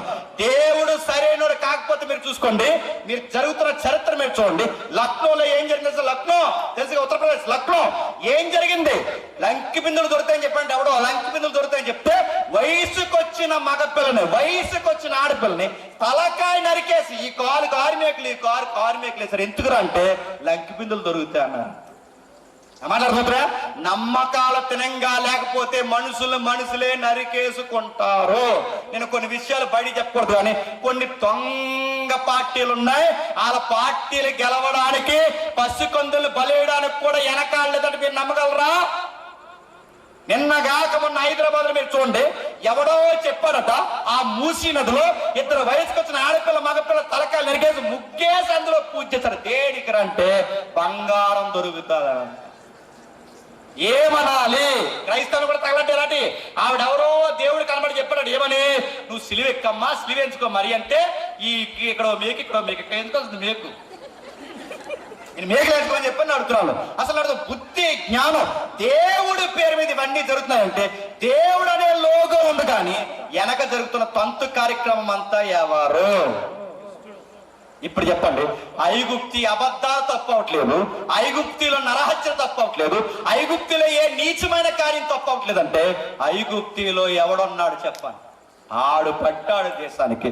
దేశం బాగుపడాలంటే నమ్మకాలు బాగుపడాలి, నమ్మకాలు బాగుపడితేనే నాగరికతలు బాగుపడతాయి, నాగరికతలు బాగుపడితేనే మనిషి మనుగడ పరిణామ క్రమం బాగుంటుంది. మనిషి మనుగడ బాగుండాలి అంటే మనిషి మూఢనమ్మకాలు వదిలేయాలి. ఇప్పుడు చెప్పండి, మనం నమ్మే దేవుడు స్పష్టత మనకు లేకపోతే ఈ ప్రపంచానికి వాడు పట్టు కూర్చున్నాడు. ఒకప్పుడు ఐగుప్తికి పట్టాడు, నేను ముగిస్తున్నాను. ఇప్పుడు ప్రపంచం మొత్తానికి ఆడే పట్టాడు. ఎక్కడుందన్నమాట? గలతీయులకు రాసిన పత్రిక తీయండి ఒకసారి, ముగిద్దాం. గలతీయులకు రాసిన పత్రిక, గలతీయులకు రాసిన పత్రిక, గలతీయులకు రాసిన పత్రిక, గలతీయులకు రాసిన పత్రిక మొదటి అధ్యాయం 4-5 వచ్చినాం. గలతీయులకు రాసిన పత్రిక మొదటి అధ్యాయం 4-5 వచ్చినాం. మన తండ్రి అయిన దేవుని చిత్త ప్రకారం క్రీస్తు మనలను ప్రస్తుతపు దుష్టకాలం. ఇప్పుడు చెప్పండి, ఇది ఏ కాలము? గట్టి చెప్పండి, ఇది ఏ కాలము? ఇది ఏ కాలం చెప్పండి. పౌలు గారు రాసిన దగ్గర నుంచి ఇప్పటి వరకు నడుస్తున్న కాలం ఏంటో తెలుసా? దుష్టుని కాలం నడుస్తుంది. మనుషుల్లో ఉన్నారో దుష్టుల్లో ఉన్నారు చెప్పండి. చెప్తాను వినండి.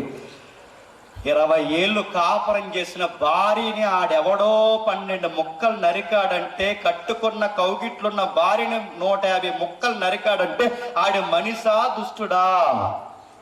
ఇది ఏ కాలం? దుష్టుడి కాలం. ఇంకా చెప్తారండి, కడుపును బిడ్డిన బిడ్డ అక్రమ సంబంధానికి అడ్డొచ్చారని భర్త లేని టైంలో ఇలాంటి వ్యక్తితో అక్రమ సంబంధం పెట్టుకొని ఈ బిడ్డ చూస్తే ఏడుస్తుంటే అస్తమాలు డిస్టర్బెన్స్ గా ఉన్నాడని ఏడాది నిండిన బిడ్డని కాళ్ళు పట్టుకుని అక్రమ సంబంధం పెట్టుకున్నాడు. బిడ్డను బయటికి తీసుకొచ్చి సిమెంట్ రోడ్డుకి ఎగరేసి కొట్టి చంపేశాడంటే ఆడు మనిషా దుష్టుడా? చెప్పండి. దుష్టుని కాలం చెప్తాను వినండి. భర్తను చంపే జాబితాలు ఈ మధ్య ఎక్కువైపోయాయి. భార్యనేమో 150 ముక్కలు నరికాడు. మరి ముక్కలు ఎక్కడ కొన్నాడు వీడు? భర్తనేమో ఈవిడ 75 ముక్కలు నరికిందండి. భర్తను చంపేయడం ఏంటండి? ఇంకా చెప్తాను వినండి. మా జిల్లాలో, కాకినాడ జిల్లాలో మొన్న మధ్య జరిగిన విషయం చెప్తున్నా. భర్తను ముక్కలుగా నరికి ముక్కల పక్కింటికి వాసన వస్తాయని ఉడకబెట్టేసింది. ఇది ఏ కాలం? ఒకప్పుడు ఎక్కడో నరుక్కున్నారని వినేవాళ్ళు, ఇప్పుడు మన ఈదులో నరుక్కుంటారు. ఒకప్పుడు ఎక్కడో అత్యాచారాలు జరిగాయని చదివారు, ఇప్పుడు మన సెంటర్లో అత్యాచారాలు జరుగుతాయి. ఒకప్పుడు ఎక్కడో మత్తు తాగేవారు కురోలని చదువుకుని ఇప్పుడు మన పిల్లలు గంజాయిలు తాగుతున్నారు. ఈ సొసైటీకి ఏం పట్టింది? దుష్టుడు పట్ట. అందుకే చూడండి, ఒక సోషల్ మీడియా చూడండి, ఒక ఫేస్బుక్ బాగుందా, ఒక ఇన్స్టాగ్రామ్ బాగుందా, ఒక యూట్యూబ్ బాగుందా? ఇంకా చెప్తున్నాను, ఒక విద్యా వ్యవస్థకి వెళ్ళండి. గురువులు ఒకప్పుడు విద్యార్థుల్ని కూతురు కొడుకుల్లా చూసారు, ఇప్పుడు గురువులు విద్యార్థుల్ని చేర్చేస్తున్నారు. నడుతున్నారు ముక్కు పచ్చలారని పసి పిల్లలు, స్కూల్ పిల్లల్ని గురువే చేర్చేస్తున్నాడంటే ఇది ఏ కాలం? నేను అడుగుతున్నాను, మొన్న ఆ మధ్య మీరు వార్త చూసారు లేదు, ఈ పరిసర ప్రాంతాల్లో ఆవిడ ఊరెళ్తుంటే, ఆ ఊరెళ్తున్నప్పుడు పక్కన చూడవమ్మా మళ్ళీ వస్తా అని చెప్పి అప్పగిస్తే చూడాల్సిన వాడే ఏం చేసిన తెలుసా, వాళ్ళు ఊరెళ్ళి వచ్చే సమయానికి ఈ పసిపిల్లని 13 సంవత్సరాల పిల్లని పాడు చేసి బయటికి తెలిసిపోద్దామని నీళ్లు నిన్న టబ్బలో ముంచేసి ఆ బిడ్డని చంపేశారు మొన్న మధ్య. ఇది ఏ కాలం చెప్పండి? దుష్టుడి కాలం కాదా? నడుతున్నాను. భయం ఉందా? అచ్చలంటే భయం ఉన్నాయా? నడుతున్నాను. నరుక్కోవడం అంటే భయం ఉందా? ఇంకా అడుగుతున్నాను. అత్యాచారాలు భయం ఉందా? చట్టాలు ఎంత పదునిగా చేసిన మనిషికి భయం ఉందా? ఎందుకు భయం లేదంటే ఒక్కొక్కడికి ఆడు పట్టేశాడు, ఆడి పేరు చెప్పండి, పురాత్మ. ఆడున్నాడని ఎలా తెలుస్తుంది అని మళ్ళీ చెప్తాను. ఆడొచ్చి ఇలాగానో అరవడం గుర్తుపెట్టి, మీ దెయ్యం అనగానే తెల్లసున్ని మల్లెపూయి దూహించుకోకండి. దెయ్యం అనగానే చాలా మందికి ఆడి పట్టాడు. నేను అడుగుతున్నాను, అమ్మ నాన్న చదువుకోరా అని చెప్తే చదువుకోమని చెప్పినందుకు అమ్మను లాగి గట్టిగా గుండెల మీద తల్లి చచ్చిపోయింది తెలుసా? ఇది ఏ కాలం? తప్పమ్మా, మగపిల్లలతో మాట్లాడకమ్మా, నీ గౌరవం మా గౌరవం నీ గౌరవం, మీ నాన్న పరువు ఏమైపోద్ది, తప్పమ్మా అని చెప్తే తప్పని ప్రతిసారి వాళ్ళ అమ్మ చెప్తుందని వాళ్ళ అమ్మ మెడకు సున్ని బిగించి చంపేసింది. ఇది ఏ కాలం? నేను చెప్తున్నాను, ఇలా చెప్పుటు పొద్దు తెల్లారిపోతుంది. ఈ కాలానికి ఆడు పట్టాడు. గురువులు బాలేదు, విద్యార్థులు బాలేదు. జంజీ జంజీ జంజీ జంజీ వచ్చింది. ఇప్పుడు కొత్త తరం వచ్చింది కదా, జంజీ వచ్చింది. జనరేషన్ మారుస్తుంది, జంజీ వచ్చింది. పాలిటిక్స్ మారుతుంది, జంజీ వచ్చింది. దేశం అభివృద్ధి మారుతుందంటే జంజీ వచ్చిందని ఆనందపడాలా? ఇదే జంజీ యువతకి HIV కేసులు ఎక్కువైనాయి అని బాధపడాలా? చెప్పండి ఏమన్నా? కర్ణాటకలో జంజీకి 7,000 మందికి HIV అట. అనధికారికంగా ఇంకా 56,000 మంది ఉన్నారట.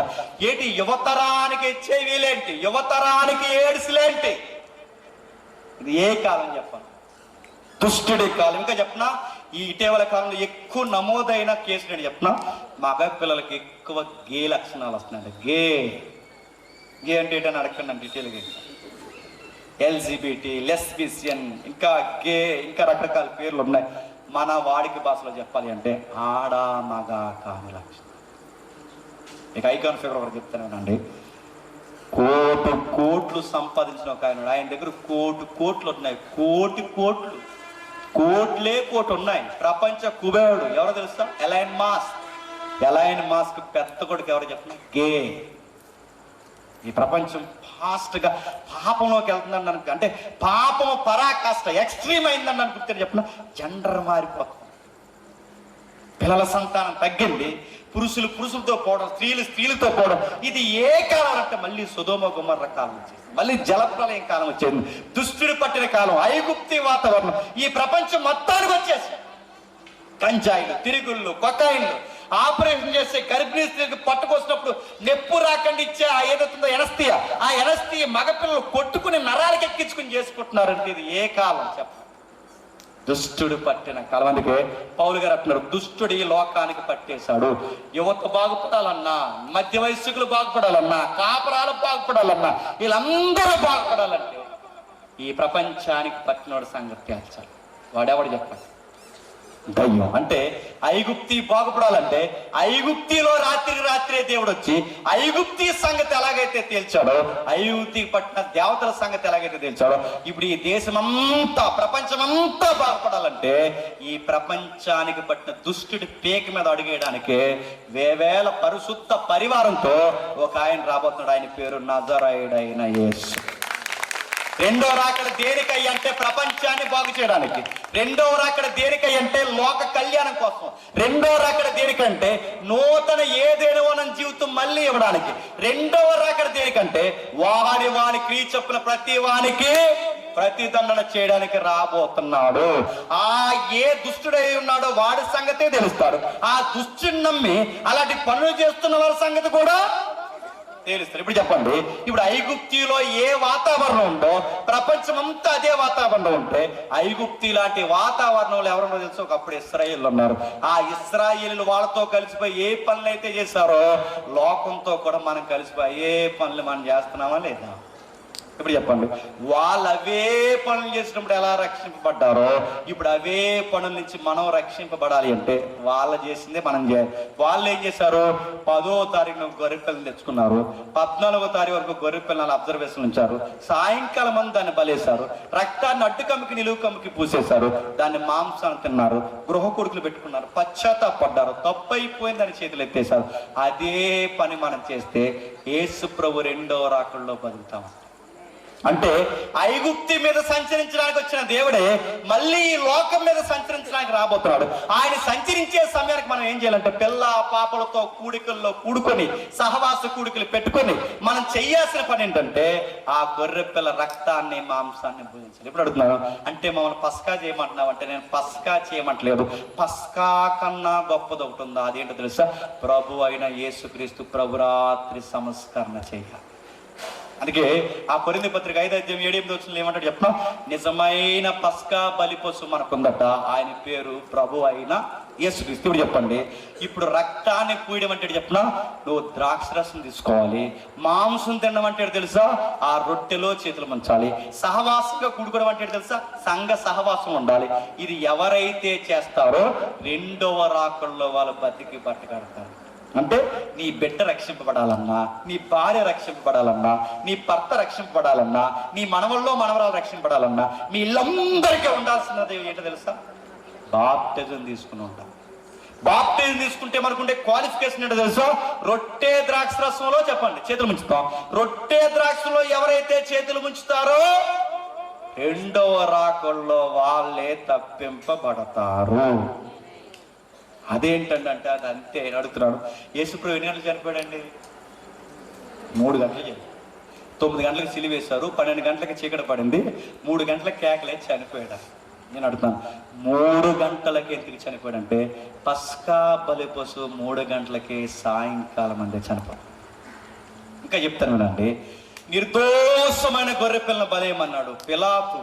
ఏ రోజు ఆయన కూర్చి అన్న మాట్లాడు తెలుసా, ఈయన యందు మాకు ఏ దోషం, నిర్దోషమైన గొర్రె.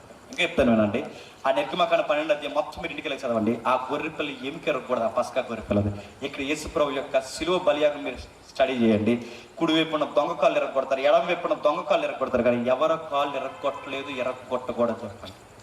యేసుప్రభు ఎందుకు యేసుప్రభు కాళ్ళు ఎరగొట్టలేదు చెప్పిన, పస్కా బలి పశువు యొక్క గొర్రె పిల్ల కాళ్ళు ఎరగకూడదానికి ఆయన గొర్రె పిల్ల కాళ్ళు ఎరగొట్టలేదు. ఎలా కొలవండి, ఈ ప్రపంచం మళ్ళీ దుష్టుడి చేతిలో పడిపోకుండా మనము మన పిల్లలతో రక్షింపబడాలి అంటే నమ్మి బాప్టిజం పొందాలి. నమ్మి బాప్టిజం పొందిన వాడు ఉగ్రత నుంచి రక్షింపబడతాడు, నమ్మన వాడికి చెప్పండి శిక్ష విధింపబడు. ఇక మాట చెప్తున్నా, ఇంకా బాప్టిజాలు లేకుండా ఇంకా తీరిగ్గా ఎవరైనా ఇక్కడ కూర్చుంటే మీ పిల్ల పాపలకి బంపరాపులు చెప్తున్నాను, రాసి పెట్టుకుని ఇంటికి వెళ్ళండి, మీకు బడితి పూజ త్వరలో ఉంది, రాసి పెట్టుకో. నేను బెదిరించడం చెప్పట్లేదు, అంత ధీమాదేనికి. మీకు లోకం చూస్తుంటే మీ కళ్ళు మూసుకుపోయా అని అడుగుతున్నాను. ఎక్కడైనా మంచి ఉందా, ఎక్కడైనా సమాధానం ఉందా, ఎక్కడైనా నీతి ఉందా, ఎక్కడైనా నడుతున్న శాంతి సమాధానం దొరుకుతుందా? ఈ లోకం ఇలా చూస్తుంటే ఇది చావడానికి తప్ప ఈ లోకం దేనికి పనికిరాదని అర్థమవుతుంటే ఏం ధీమా పొద్దుతో బతుకుతున్నావు నువ్వు? నీతి లేని ఈ లోకంలో నుంచి ధైర్యం కలిగి నీ పిల్లా పాపతో నువ్వు బ్రతకాలి అంటే నీ పిల్లా పాపలందరికీ రక్షణ ఉండాలి, ఈ కుటుంబానికి రక్షణ ఉండాలి, గృహ కూడుకలో కూడుకోవాలి, ప్రభురాత్రి సంస్కరణలో కూడుకోవాలి. ఆ కూడుకున్నప్పుడు రొట్టె ద్రాక్షరసం తీసుకో. సహవాసం ఎంత విలువైందో చెప్పినా, ఆ సహవాసమే రేపు పొద్దున్న నేను రక్షిస్తాను. నువ్వు పాపం చేస్తే తప్పని ఏదైతే జీవిస్తాడు. నేను ఈ సంఘం మానేసి సంఘానికి పోతానంటే నీకు ఈ సంఘంలో తెరం అన్నప్పుడు అక్కడ తెరం, అక్కడ పోతే తెరం వస్తుందా? తెరమా నిన్ను అడుగుతున్నాను చెప్పి, నీకు ఇక్కడ తెరం లేకపోతే అక్కడ పోతే తెరం వస్తుందా? సంఘం అంటే చెప్పినా, నీకు సేఫెస్ట్ జోన్ ఏదైనా ఉందంటే చర్చ్. ఆ చర్చ్లో నువ్వు ఎక్కడ తిరుగుతున్నట్టు ఏమైపోతావు? ఆ చర్చ్లో ఉండడమే కాదు, నీకు బాప్టిజం లేకపోతే ఏమైపోతావు? రొట్టె ద్రాక్షరసం లేకపోతే ఏమైపోతావు? నేను ముగిస్తున్నాను. ఆ రొట్టె ద్రాక్షరసం తీసుకున్నప్పుడు గుసగుసలేడు చెప్పిన సప్పగుందరా చంపేయాలి మేము. అదే రామాను రక్షించేదంటే సప్పగుందంటే నేను ఏమనాలి? సప్పగుంది ఒప్పుకుంది, సప్పగుంది ఒప్పుకుంది కాదు, మన చావకుండా కాపాడిందని చెప్పిన ఆ యజ్ఞయాగమే. ఒక్క మాట చూసి నేను ముగిస్తాను. ఎన్ని విలువలు రాస్తున్నారు చూడండి. కొరింథీ పత్రిక 1వ అధ్యాయం, కొరింథీ పత్రిక 1వ అధ్యాయం, క్షమించండి, కొరింథీ పత్రిక 5వ అధ్యాయం, మొదటి పత్రిక 5వ అధ్యాయం, కొరింథీ పత్రిక 1వ పత్రిక 5వ అధ్యాయం 8వ వచనం. గనుక పాతదైన, అక్కడ పస్కా బలిపశు కోసం మాట్లాడుతూ, గనుక పాతదైన పులిపిండితోనైనను దుర్మార్గత దుష్టత్వమైనను పులిపిండితోనైనా కాక నిష్కాపట్యమును సత్యమని పులియను రొట్టెతో మనం పండుగ నిజమైన పస్కా ఆచరించే టైం వచ్చింది. ఆ రోజు ఆ పస్కా ఆచరించినందుకే ఐగుప్తు అంతా నశించిపోయిన ఎవరు కాపాడబడ్డారు చెప్పండి? ఇశ్రాయేలు కాపాడబడ్డారు. ఇప్పుడు ప్రపంచం అంతా నేడో రేపు అంతమైపోతే, ఈ ప్రపంచం అంతమైపోకుండా కాపాడబడాలంటే మనం చేయాల్సింది ఏంటి చెప్పండి? నిజమైన పస్కా వాతావరణం మనం చేయాలి. అది ఎవరైతే చేస్తారో చెప్పండి, వాళ్ళు బతికి బట్ట కడతారు. ఎవరైతే చెయ్యరో చెప్పండి, వాళ్ళ ఆత్మలకు వారే ఉగ్రవారు. అప్పుడు ఒక మాట రాస్తున్నాడు, దుర్మార్గత ఉండకూడదట. దాని పర్యాయ పదాలు ఏంటి చెప్పిన? అసూయలు ఉండకూడదట. ఏముండకూడదు? దుర్మార్గత, అసూయ ఉండకూడదట అని అడుగుతాను. మనకు దుర్మార్గత ఉండదా? ఎంత దౌర్జన్యంగా పోతామండి ఎదుటి మీదకి. అవే వద్దా? నువ్వు క్రీస్తులకు వస్తే దౌర్జన్యం తగ్గిపోవాలి. రెండోది చెప్పిన అసూయ, గుసగుసలు మనలో ఉన్నాయి లేదా? మనకు అసూయలు చెప్పనా ఎలా ఉంటాయి? అసూయ అని చెప్తాను. నీకన్నా ఎవరన్నా మంచి బట్టలు వేసుకుంటే ఏడుతో అదే బుద్ధో మరి. మరి మూతాంబర పోతుంటుంది, కన్నెల పైకి పోతుంది. మంచి బట్టలు వేసుకుంటే ఏడుస్తావు, ఎవరైనా వస్తువు కొనుక్కుంటే ఏడుస్తావు. ఇంకా చెప్పనా, నీ పక్కింటోడు సెకండ్ ఫ్లోర్ వేసుకుంటే నీకు షుగర్ వచ్చింది. మరి ఏటో మరి ఏ పవాలి. యేసు ప్రభు రెండవ రాకల్లో మనం బ్రతికి బట్ట కట్టాలంటే ఎదుటోడిని చూసి ఏడవ. అదే పులిపిండి. పులిపిండి అంటే ఏంటి? ఆ రోజు రొట్టె పొంగొద్దు అన్నాడంటే ఈ రోజు నీ బుద్ధి పొంగకూడదు. గుర్తుపెట్టి. ఆ రోజు పిండి పులియొద్దు అన్నాడంటే ఈ రోజు నీ బుద్ధి పులిసిన దానిలో ఉండకూడదు. గుర్తుపెట్టుకో. దుర్మార్గత ఉండకూడదు, అసూయ ఉండకూడదు. రొట్టె ద్రాక్షరసం చేతులు ముంచాలి. వాళ్ళు ఎప్పుడైతే అది పాటించారో బతికి బట్ట కట్టారో, ఇప్పుడు రెండవ రాకుండా ఎవరు బతుకుతారు చెప్పిన? బాప్టిజం తీసుకుని ఎవరైతే ప్రభురాత్రి భోజనంలో పాల్గొంటారో వాళ్ళు ఆశీర్వదింపడతారు. ఇప్పుడు చెప్పండి, ప్రపంచం ఎలా అంతమైపోద్దంటే న్యూటన్ లెక్కల ప్రకారం కాదు. ప్రపంచం ఎలా అంతమైపోద్దంటే పసిఫిక్ మహాసముద్రం నుంచి లివ్యతాన్ని బట్టి కాదు. ఈ ప్రపంచం ఎలా అంతమైపోద్దంటే పెద్ద రాయచి కుదిరితే అంతమైపోద్ది. ఈ ప్రపంచం ఎలా అంతమైపోద్దంటే యేసు ప్రభు రెండవ రాకడ వలన అంతమవుతుంది. ఐగుప్తిలో సంచరించిన దేవుడే నేడో రేపో రాబోతున్నాడు. ఇది ఎవరు గుర్తుపట్టినా, ఎవరు నమ్మినా నమ్మకపోయినా ఆయన కొరకు ఎదురు చూసే ప్రతి సంఘ విశ్వాసి ఖచ్చితంగా చెప్పండి నమ్ముతాడు. అది రేపే జరగచ్చు, ఎల్లుండే జరగచ్చు, ఎప్పుడు జరుగుతుంది ఆ సిద్ధపాటికి మనసు సిద్ధపడి ఉంటే ఎత్తబడే గుంపులు ఉంటాయి. ఇంత విన్నా గానీ ఎంత దుష్టలోకం పెట్టలేకపోతాడు. నీ బుర్ర పని చేయకపోతే నువ్వెంత నెగ్లెట్టుకున్నావు. కునికి వేసిన నిద్రపోయిన కన్యలా ఉంటే నీ దీపాన్ని నువ్వే ఆర్పేసుకుంటావు. వెలిగింపబడిన వ్యక్తులైతే ఈ విషయం నీకు అర్థమైతే మునుపు జరిగిందే చెప్పండి మళ్ళీ జరుగుతుంది. ఐగుప్తిలో జరిగిందే మళ్ళీ జరుగుతుంది. అంటే అది దృష్టాంతము. ఆ సంగతి నీకు అర్థమైతే సేమ్ అదే రిపీట్ అవుతుంది. చరిత్ర మళ్ళీ తిరగబడుతుంది. మునుపు జరిగిందే మళ్ళీ మళ్ళీ జరగబోతుంది. ఆ దేవుడు ఇశ్రాయేల్ని కాపాడడానికి వచ్చాడు. ఈరోజు సంఘాన్ని కాపాడడం తన వేవేల పరిశుద్ధ పరివారంతో త్వరలో రాబోతుంది. ఆ గుంపులో మనందరము ముందుముగాక. ఆమేన్.